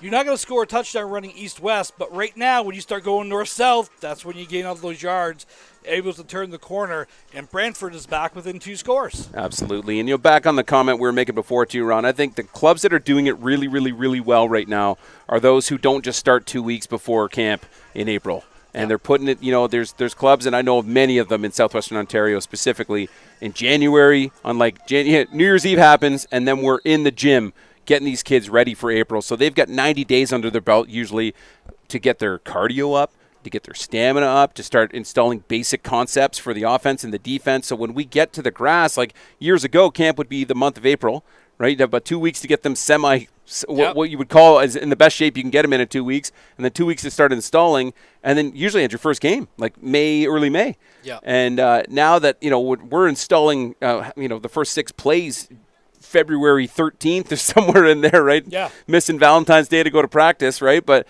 and I think that's why you're seeing these clubs that are rising to this level. Cream of the crop here is, we've got teams that have been just working hard to get to this point. I mentioned I was one of the coaches in the game yesterday, Zach Gannon for Cornwall, the Wildcats. I'd coached him a long time ago at the U10 level, or excuse me, the U12 level. It was Adam football then back in London. And we were talking, and he was saying, yeah, it's been such a grind for him leaving the university and then coming into the OSFL as we see the pass completed in the flats. Turns up the shoulders. Absolutely. It gets in for the 2 points conversion. So what he was saying is Cornwall, who's kind of new to the party here, new to this type of thing, they started training in February. Okay? Mm-hmm. I know the Ottawa coaches, we're saying that last weekend as well. There's a lot of teams. Most of the teams that you see, they're not starting this in April or March anymore. They are in the gyms. They're on the field. They're where they need to be. They are installing their programs. A lot of these programs they all start recruiting pretty much after this game is done for next year. Hey, you're planning on coming back. This is what we kind of think you are, et cetera, et cetera. So a lot of work to build up to it. And then having been through this, having all the fans come through this and understand, and all the parents and all the players, this is a different animal now that we're playing, with everybody under the same umbrella. Yes, there is a two-tiered system of Ontario. Sorry, guys, there needs to be. Yep. And I don't apologize for that. That doesn't necessarily mean that there isn't great football played at the single A or the double A or the triple A level. There absolutely is. And we're seeing that, and we've seen that all weekend long. Huronia last night, really, really well put together team. Oh yeah, solid team. The double A team, population base. Go back a couple years ago, the York Region Lions. They had 3 teams in here in the OVFL in the OPFL. As we see the onside kick attempt. Oh, and Brantford's going to get this. Oh wow, was it number 14? I got a coach 12, with his hand at 12. number 12. Wesley Dostal with the onside kick. I mean, hey, we're in a 14-point game here, Ron. Like, we're still in it. Yep. 9:37 left. It's going to be first down Brantford. Yeah, great job. Again, Hamilton just kind of falls asleep at the switch there. Hate to say that. The ball's there. This is a live ball. You got to go get this, son. But what I was kind of saying before was, the OPFL finals or the OFC finals a couple years ago. The York Region Lions, who were new to the party back then, they had 3 teams in. There is quality football at all levels. Not everybody. I'm sorry, I'm just going to say it. Not everybody's at the Essex Ravens level. Right. Not everyone's there, but doesn't mean that there isn't great football being played in this province. Right, going to hand this one off right up the middle, heading down to the bottom side of your screen. He might be gone. Deacon Solomon makes the first game. He's going to get pushed out of bounds at about the 7-yard line, maybe 8-9, somewhere in there, Ron. Wow. This kid is again, we talked about it at nauseum. This kid is a walking highlight. He's a Madden video waiting to happen. Wow. Look at this. 2 guys there, they just slow play him. And he's just I got more gas. I got more gas than you got right now. And he's just nothing doing special. He's just effort. Yeah. He's still grinding in this heat. 9 minutes left to go, fourth quarter, 37-23 ball game. I like it, Ron. It's first and goal right now. Brantford just ready to pound this thing in. He's going to hand it off to number 3. Is that Malachi Neptune? Yep. Who's going to be brought down by number 23 from Hamilton. That's going to be Julian Richards. Now, I'm telling you right now, people are screaming for horse collar, and this is not a horse collar. No. Because he's not inside the cylinder of the shoulder pads. He slides down the back of the shoulder pads. I'm telling you. Yeah, there's no change in direction, right? There's no change in sudden direction, and he's not inside the shoulder pad. So that is the big key. It is not a personal foul. Wow. Well, I believe the Brantford coaches right now would strongly disagree, but I'm with you, Ron. Something. They did call a horse collar on that after all. I disagree with that call, but again, yeah, hey, what's tough about I'm an announcer. I know, right? Who are we? Yeah. So it'll be half the distance then, so they're going to pound it in probably It's on the 1. Yeah. So Greenwich going to take it right up the middle. Keep pounding, keeping the feet moving right now. They're pushing the pile. No, stop. He did not Second get in. down. Great job by Hamilton's defensive line, making a wall, not giving up. We saw that earlier on those inside runs at him. It's so hard for Brantford to get any movement on that interior defensive line. Yeah. Hamilton just stood the ground and go, not today. Absolutely. Well, we got 4 downs here, so what do? Try it on the ground one more time? Then I think you try it on the ground 3 more times. Yeah. Yeah, I guess you need to at this point. There it is. Yep. Touchdown, Brantford. We are within a 1-score ball game. I love it. Theme of the weekend, Adam. The theme of the Would weekend. you have it any other way? Absolutely not. Nobody wants to call a blowout. Absolutely not. You know, we've broadcast. We've been part of some of the games where it's like, okay, second quarter is 50-0. What are we going to talk about for the next 24 minutes at clock time? I mean, you haven't even had to go to WWF trivia yet. I mean, that's usually we can. when we can go there anytime you want. And it's not WWF trivia. I'll go wrestling trivia. Wrestling in general. Old school wrestling. So here trivia. we got Brantford going to call a timeout, going for 2. That's their. Oh, blood. Is there blood on the field? 11?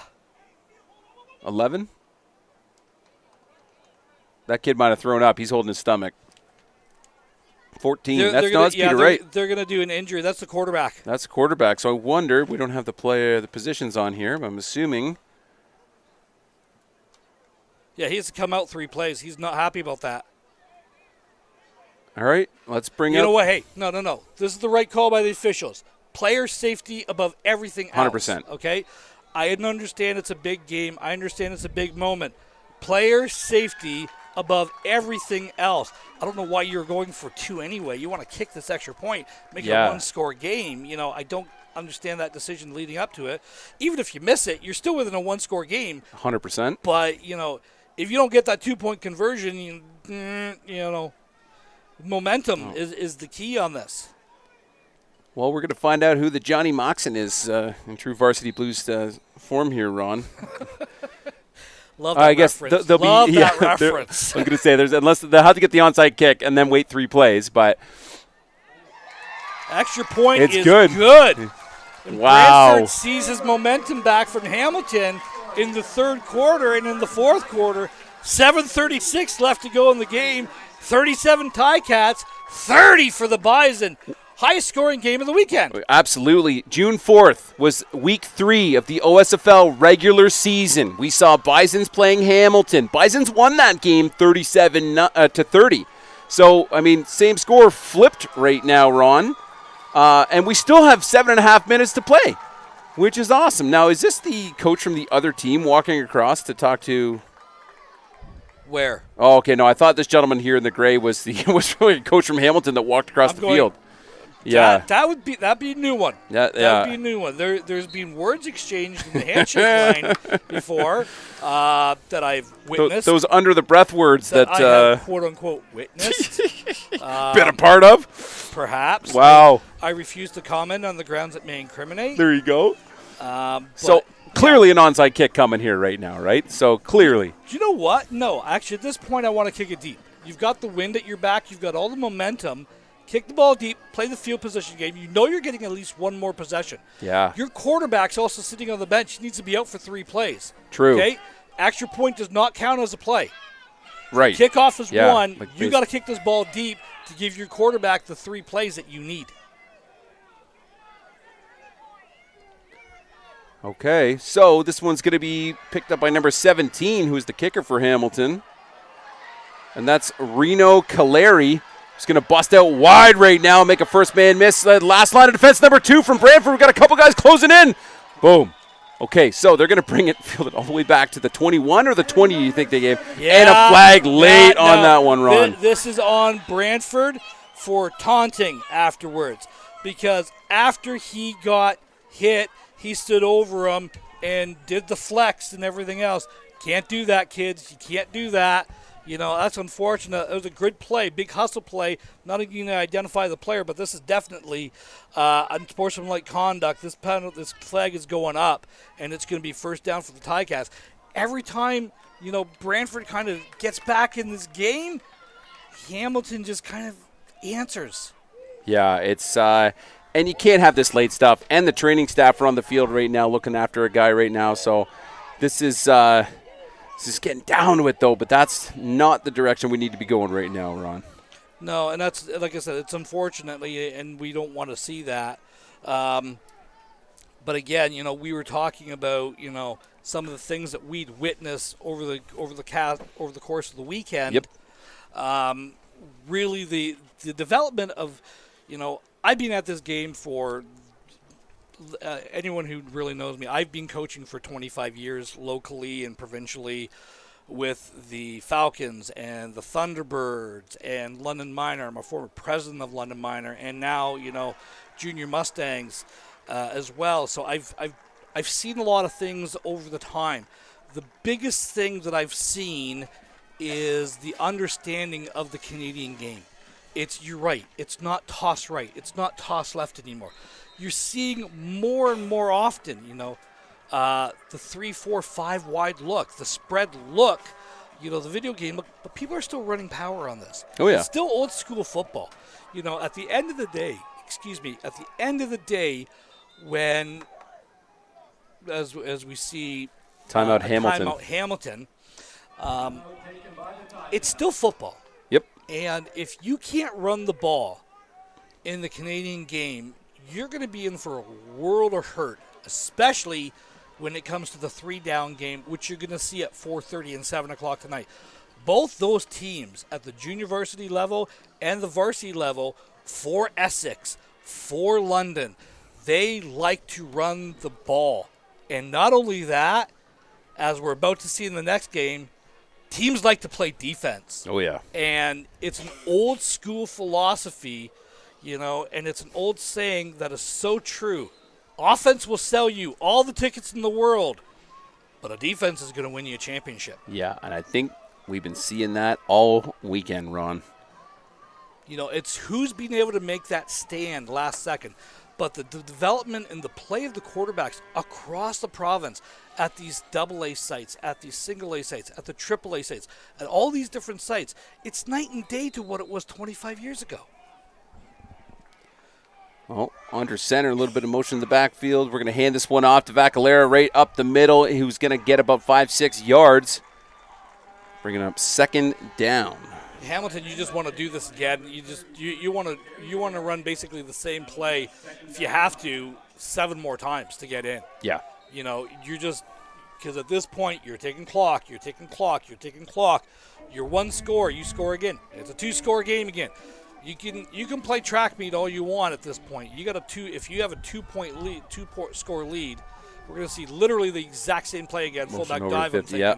Oh, we're going to give it to the running back, number 1, Richie, who's going to scamper over to the right side right by the uprights and get himself another TD for Hamilton. Ron, that's going to put it a little bit out of reach. Not out of reach for Brantford, but a little bit of work to do here, sir. Yep, 41-30. Again, highest scoring game by a lot today. Yes. Yeah. We've had some games that the over-under of the game was under 30.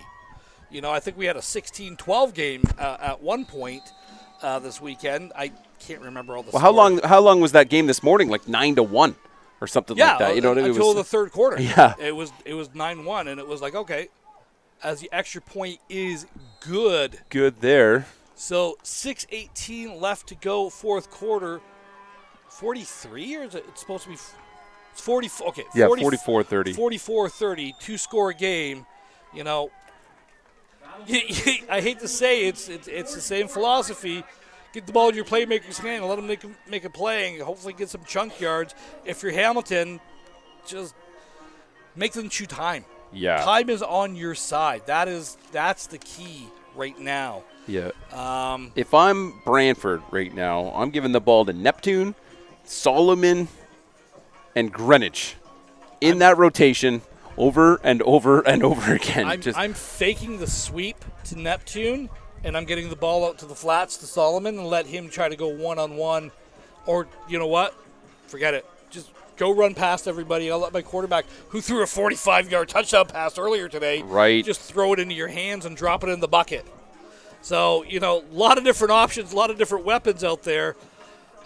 Great football. We kind of thought at one point, it's like, well, this game could be the blowout that we really haven't seen yet. And Brantford just clawed their way back into it. Big play after big play after big play. Both teams 1 timeout apiece, if I've got that right. 6 minutes left, and the kick is away and will be fielded. And we're going to bring this down to the bottom of your screen right now. I believe that's number 3. That's our guy, Neptune. Great return.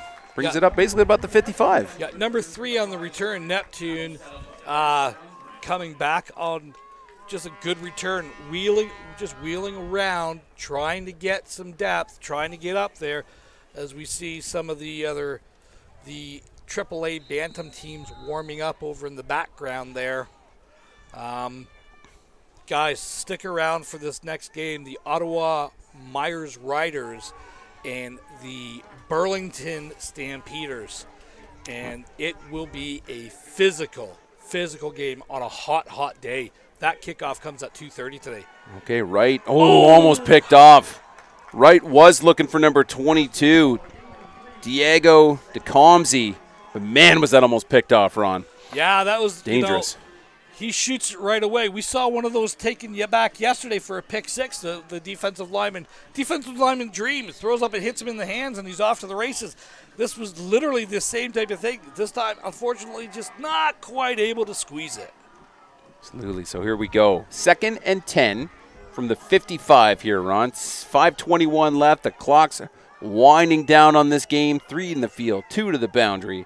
Wright is going to give it to number 5, Deacon Solomon, who's going to pick up about 3 yards before he's tackled by number 28 for Hamilton, Joel McAdoo. Yeah, they haven't had any success running the ball in the middle. I get it. You got to keep doing it. You got to keep grinding at it. But that's not the guy that you want to get the ball inside in between the tackles. No. You want to get him on the tackles at the edge. So Wright dropping back, having a look. He sees Neptune down the field, but he's going to keep it for himself. He's covered up. There's all sorts of holding going on down the field right now with Neptune and his guy. I thought you also had a block in the back against Brantford that wasn't called, that very easily could have been called. Quarterback scrambles out to beyond the 40-yard line, down to the 37. First down, Bison. Yeah, I mean, Wright doing a good job. It's good to see him back in the game. Obviously, the injury, I think he was a little upset stomach at the far end here when they took him out of the game. But as you said, player safety first makes total sense, and we want to see him play another game. But Wright back at the helm right now, just commanding into his boys. And let's see what we can do. 1st and 10 from the 37. 3-by-2 set. Snap's good. Wright having a look to the boundary. He's going to dump it over to number 5, Deacon Solomon. Deacon Solomon heading to the outside. He's got a blocker with him, and a huge block! And he's going to take this one to the house, Ron. Number 3, Malachi Neptune with the block of the game, sir. Wow. How absolutely gets pad level, goes through with a great block. Are they saying he stepped out? Oh, player down. Yeah. I think it is Deacon Solomon who's down. Yeah, this kid's had himself a game. Wow. You know, we don't decide the MVPs. We don't decide who the offensive, the game MVP, the offensive or defensive. Kids, that's your game MVP. Yep. I'm with you on that one, Ron. Yeah, we won't be down at the we'll be up here in the press box for 3 more games, so we won't be down at the awards ceremony. Or is it 3 that's down? Not sure. It's Neptune if it's number 3. Yeah, because I think number 5, that might be Solomon might be walking into the huddle right now. Yeah, that's Neptune down. Yeah. And he's on his feet, though, so that's great to see. Yeah, I think that's just a cramp situation or something like that. Here we go. Good teammate camaraderie there. Deacon Solomon hustling over to give the man a hug as he's walked off the field. I mean, if Malachi Neptune may have winded himself hitting that kid so hard. It was a clean hit, man, but it was so good. But like pad level, drop your hips and explode up through it. That's textbook, kids. Put that one on your highlight reel, buddy. Wow. Yep, absolutely. 3 to the field. I guess we're in the middle right now. Going for 2 here. Wright is just going to keep it himself, it looks like. Yep, and he's going to pound it in.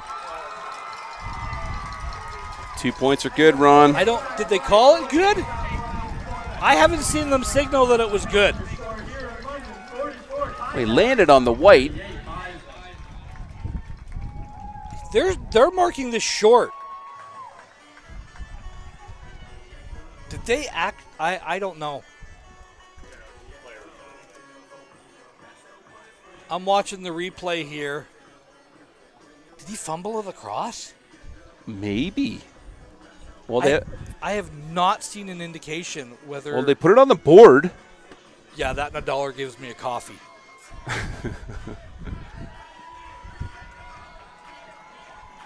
But I also don't hear parents screaming that it's wrong.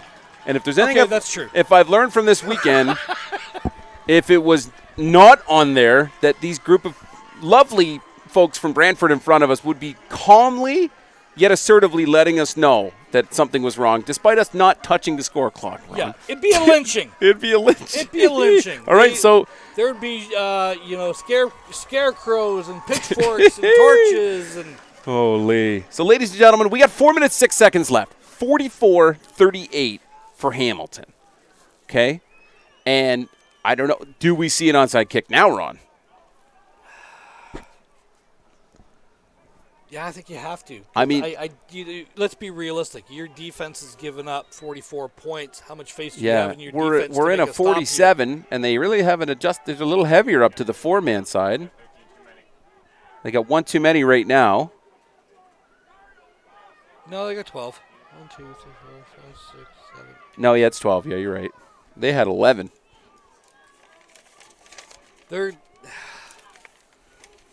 I think this guy has the ability to make a short kick because I think that's what his leg strength is.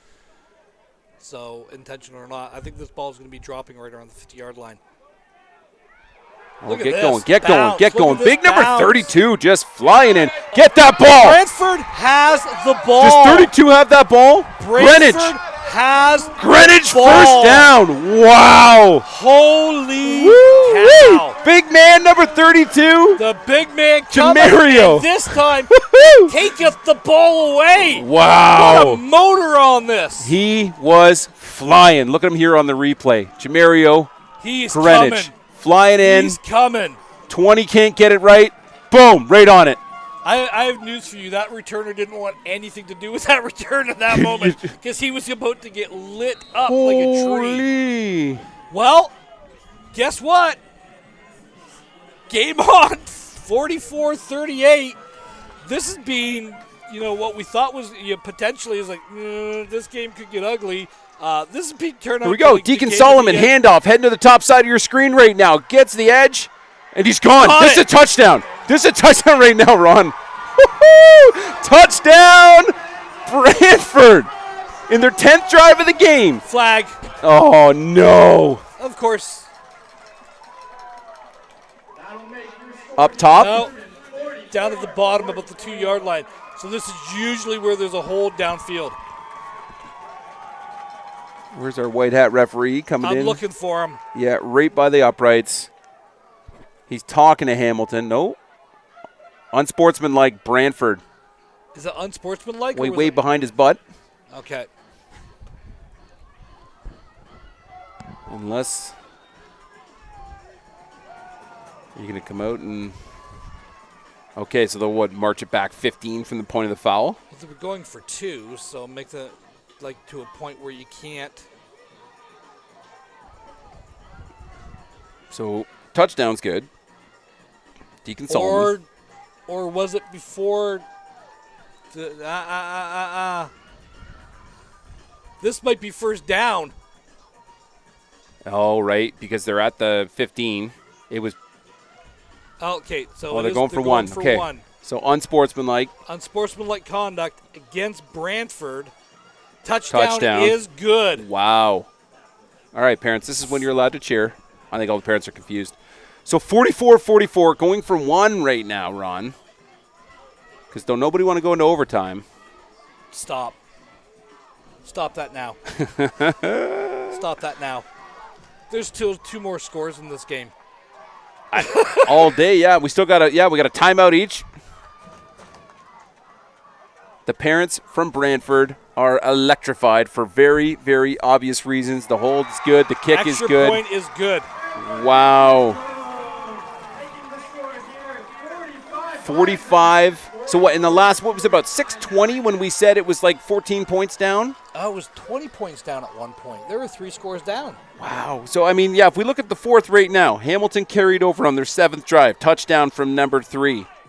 Then Brantford comes on, touchdown from Deacon Solomon, 2 points. Then they get the onside kick, touchdown from Greenwich, get the +1. Hamilton comes back out, scores. Ritchie. Brantford comes out. Deacon Solomon again, they get 2 points. Brantford gets the kick return again, or not onside, but yeah, they get the kickoff. Deacon Solomon again, +1. Wow, this fourth quarter, out of this world, Ron.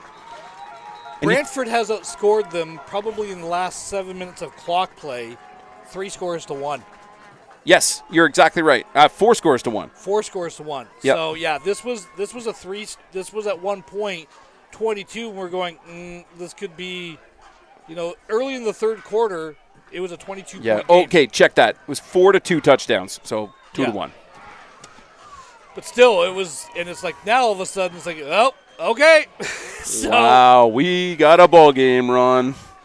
And Hamilton elected to take the penalty on the try, so they don't get to move the ball back. Right, because there would have been an option for them to put it on this. Yeah.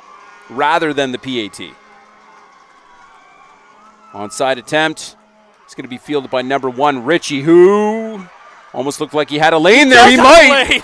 Wow, and the ball's out. No, he was down. He was down. Gets tackled huge by number 34 for the Bisons. He was clear. Mackay Green. Yeah.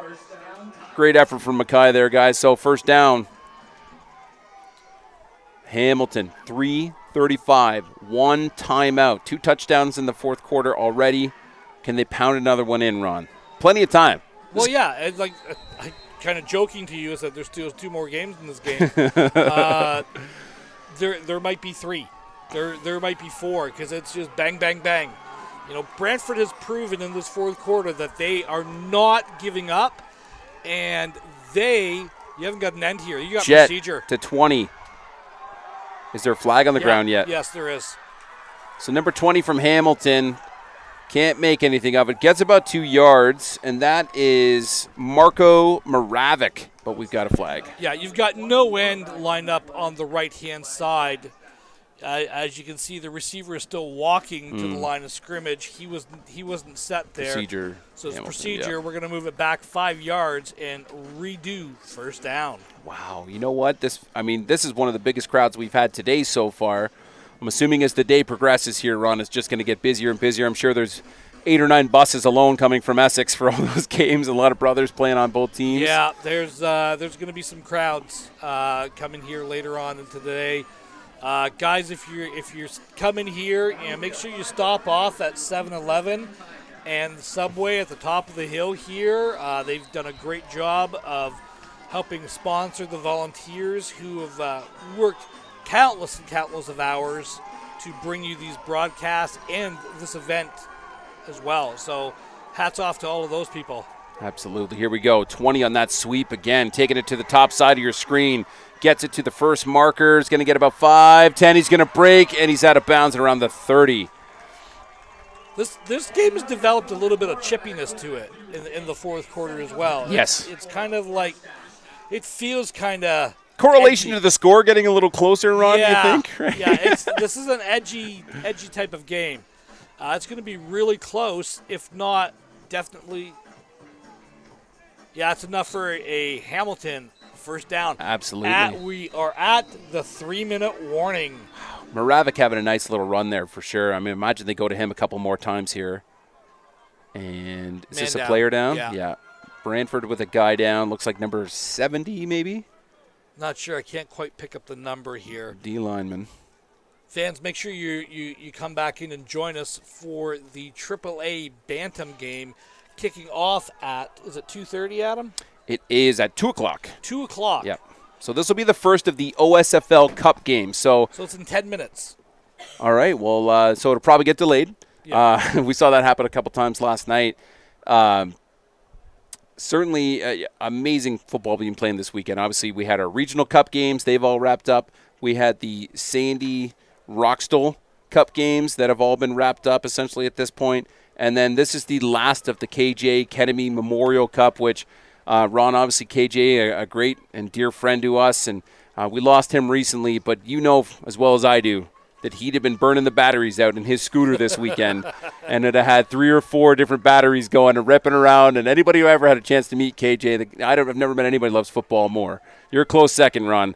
But he'd have been here at 5 in the morning to open this place up, and he'd be probably a couple sweater changes throughout the day and to keep from getting burned. And KJ, we miss you. He'd have been here doing this broadcast with us 1,000%.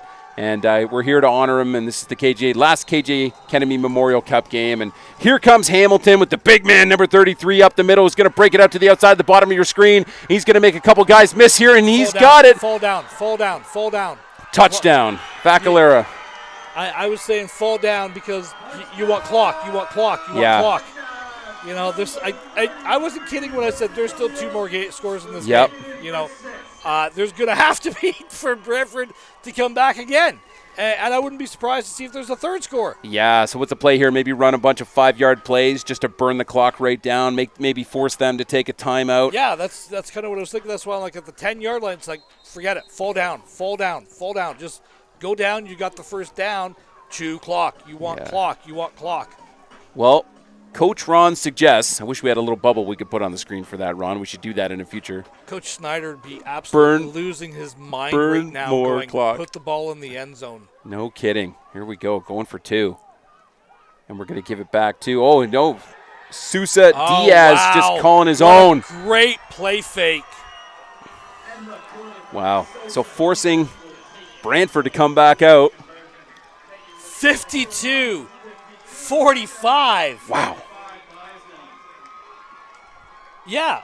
Wow is right. This is what a fourth quarter. I'm telling you, Ron. 2:26 left, guys. If you're just joining us, hopefully you've been with us all day. But if you are indeed just joining us, you're watching Junior Mustangs TV. Adam Melrose, Ron Ferwarda taking you through this game. The next game, again, we mentioned we've got the Myers Riders at Burlington coming up here at probably 20 minutes once this broadcast is complete. We'll have Coach Bruno DeSando joining us as well with Coach Ron, his last game of the day, and then 2 more big games between London and Essex later, guys. We appreciate you. If you've enjoyed the broadcast today, please like and subscribe to the channel if you could, and we appreciate the support. Lots of great sponsors, tons of great volunteers, thousands of coaches and parents and all sorts of stuff going on here, Ron.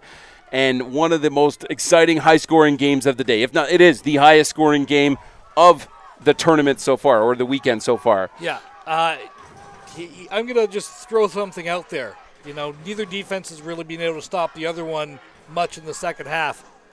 Hamilton, do you onside kick here? Yes.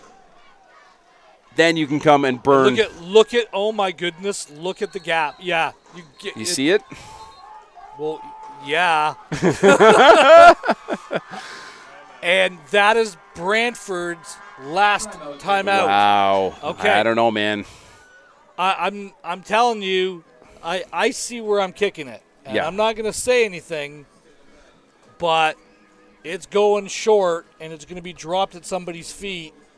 And I'm betting that my athlete is going to be quicker getting to that ball than your athlete is what it's coming to. Does the number rhyme with Geordie Live? Right? Yeah. Yeah, possibly. Bless his heart. No, you know what? That kid's actually an athlete. He was doing really well earlier today, but wow. So there's the burn. So actually, it's more porcupine. Oh, I got you. Yeah. Well, I mean, let's just see who gets it there, Ronnie. 2:26 left. For the record, for everyone who is going to go into the stream and complain, I did not call a child a porcupine. I absolutely did not call anyone. You know what, Ron? Anything. With the amount of crazy slang going on these days, you could call somebody the nicest thing ever, and it's still wrong. So, congratulations. But no timeouts left here, Ronnie. 2:26 left, and I don't know that I'd have burned that. Why? You know, I mean, obviously, because you didn't have anyone lined up from the hash mark. Yeah. Outside. He's there though. They hadn't kicked. No, but nobody had lined up there. They had 3 guys lined up on the other side of midfield. Right. And you had nobody here. You could just turn around and kick the ball to the 50-yard line. There was nobody there within 20 yards of that. Had they not whistled it in, or was the White Hat still hollering at them to get set? No, they had whistled it in. Right. So is there a delay of game? No, because the clock doesn't start till they catch it, right? All right. So this is going back to number 19. Looks like it's going to go out of bounds. Nope. He's going to get it. And top of the screen just getting swallowed up by number 7 from Hamilton. And that was number 19 on the return. That's Benjamin Hudson, and tackled by number 7, Cole Pretty. And first down. Well, Ron. any question who's going to get the ball on this play, Adam? I think his name rhymes with Deacon Solomon. Yeah. Yeah. Or And Malachi Neptune. In one shape or form, it's going to one of 3 kids. Yeah. And I don't see Neptune on the trainer table anymore. No, he's on the field. And as if everybody remembers, in one of the last Brantford touchdowns, Malachi, one of the smallest guys on the field, laying the biggest hit of the day to force a touch or to block his man to give Solomon all the room he needed to score. So here we go, 2 by 2. He's going to give it to Greenwich. Greenwich is going to pound his way up, get about 6. Oh, he's still going. First down for sure. Bringing it right up to the 43, Ron. Great run from Greenwich. Yeah, just straight ahead power from the big back from Brantford, lowering his shoulders, dragging ball carriers, gain of 12 on the play, first down. Wow. 2:06, clock's winding down. Brantford needs to hurry up. I think this would be one of those times where I'd just be calling the plays in. Tell them to line up, Ron. If you're Brantford, though, you're down 7. Jesus, yeah. Fitzy. Do we give it to Solomon? Here we go. Jinxes. Solomon to the top of your screen. He's going to get wrapped up by Hamilton. Number 50, Dalen Janvo. Second down, Ron. Do they have a new quarterback in? Is it not Peter Wright? Oh, they have a new quarterback in. Is it number 22? Yes, it is. So number 22 is Diego, or Dago. I hope this is what's spelt Dago on the screen. DeCosme. Well, he's going to give it to Solomon. No, he's going to give it back to Greenwich. Greenwich is going to rumble and stumble up the middle, get about 5, maybe 4 yards. At one point in this game, I'm just going to say this. At one point in this game, we were talking about, wow, Hamilton's defensive line is really kind of out-muscling them and kind of dictating the will of the game. What happened? Heat. Heat and heat happens, speed man. to the edges, and wow. Yeah, absolutely. It's we got a man down for Brantford right now, so training staff on, water guys are out, a couple of coaches coming out onto the field. This is the first time we've seen the head coach come out for an injury. Yeah, I think this is strictly, as you see, these are just cramps. These kids are absolutely exhausted. Is it Greenwich? 32? No, I think it's an offensive line. We got bodies in the way. Brantford's played a really great second half of football here. Amazing. Well, taking it back, Brantford, their 7th drive, touchdown, +2. Then they get an onside kick. 8th drive of the game, touchdown, +1. Then they go, Hamilton scores. Brantford again, +2. Then Brantford gets the onside again, +1. Did they have another one in the bag, Ron? 124. What are you calling right now? Well, you're not calling it to the fullback dive because that was Greenwich coming off the field, unfortunately, after that. And you're without your starting quarterback, who I don't see down there. Or actually, I do see down there. I think he might have just overheated and is out right now. Yeah, he kept it a couple. Yeah, he doesn't even have his helmet on right now. Looking a little animated. No, they took his helmet, which means that's precaution. Yeah. 3, swag to the line. 22, puts it on the air, gets nailed, though. Number 45 from Hamilton helping him back up. That's Marcus Barbosa. Well, 4th down. Danger pass to the middle. Maybe he just, do you think that's where it was going, Ron? There was nobody there, so I'm assuming maybe he just let it go as he was getting hit. We've got a Hamilton player down. I think it possibly could have been that situation. I think he might have had, his eyes or thoughts for something, but I don't think it was there. God bless this young man. He's had no reps whatsoever, pretty much all week or anything. Yeah, he's holding his and has to come in last minute and put together a championship drive. Yeah, he's not a easy situation, and we obviously are we want these kids to go out and succeed and everything else, but this young man's kind of put in a spot where they're just going to pin their ears back, and they're coming now. Yeah, I hope Cosme's all right. He was as he was walking over to talk to his coaches there. Had his helmet off. He's holding his forehead. Look a little shook, and the line judge over here was kind of checking him out, but then walked over to the referee huddle. So hopefully they're just checking him out right now. Obviously talking strategy, but he got hit pretty hard there, man. No, he's absolutely. They were talking strategy. Yeah. There we go. There we go. It's unfortunate. So, Head coach Mark Solomon. Surprise, surprise on the last name here. There's a couple Solomons on here.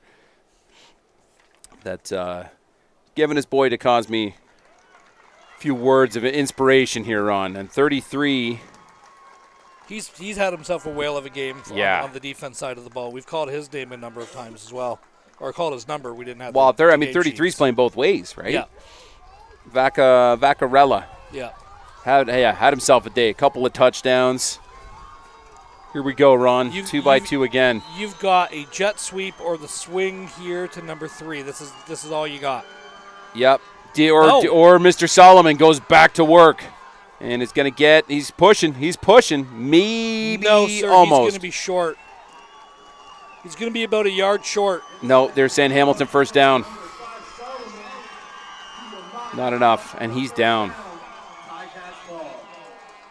This might be just out of pure exhaustion that that the kids are dropping at this point. 1:06 left. Yeah, trainer's coming out. Deacon Solomon on the ground on his face. And they'll reset the markers. So, Adam, thoughts, expectations, next game, Myers, Burlington. 8-0, 7-1. Burlington being the number 1 seed. Yes, sir. Obviously has the advantage, and I've seen a lot of film on that team at all age groups, and I know when we were in scouting them, it looked scary. Yeah, it's a big team. This Burlington team is going to smack you. We'll just call it what it is. They're gonna smack you. They're going to play some defense. These boys can run the ball. And they like to hit you. They are very clean.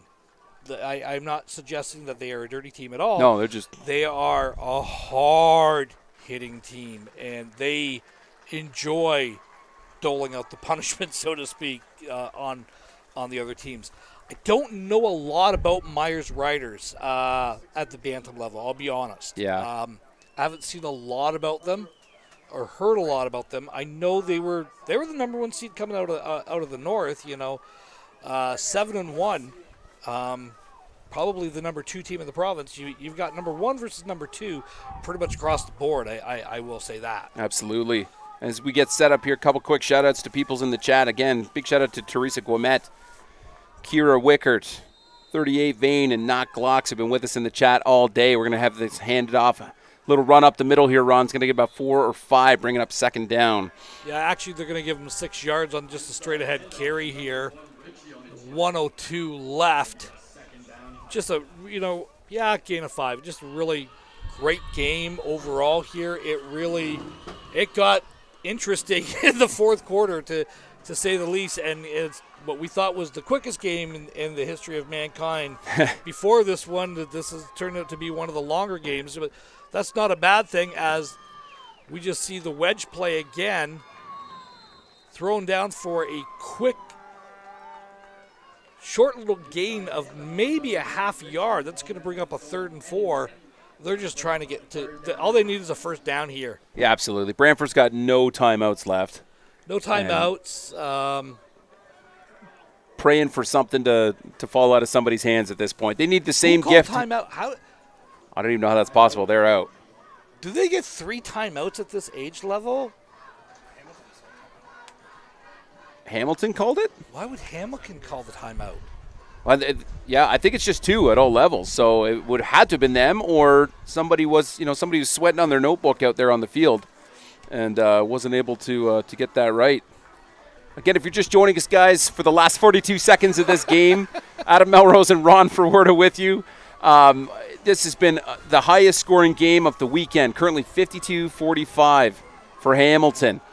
If we rewind this back to June 4th, 11 in the morning, the Bisons won Week 3 in OSFL regular season 37-30, and they're looking to wrap up the KJ Kenemy U14 Memorial Cup right now with a big W. Just need to chew a little bit of clock here and find 4 yards.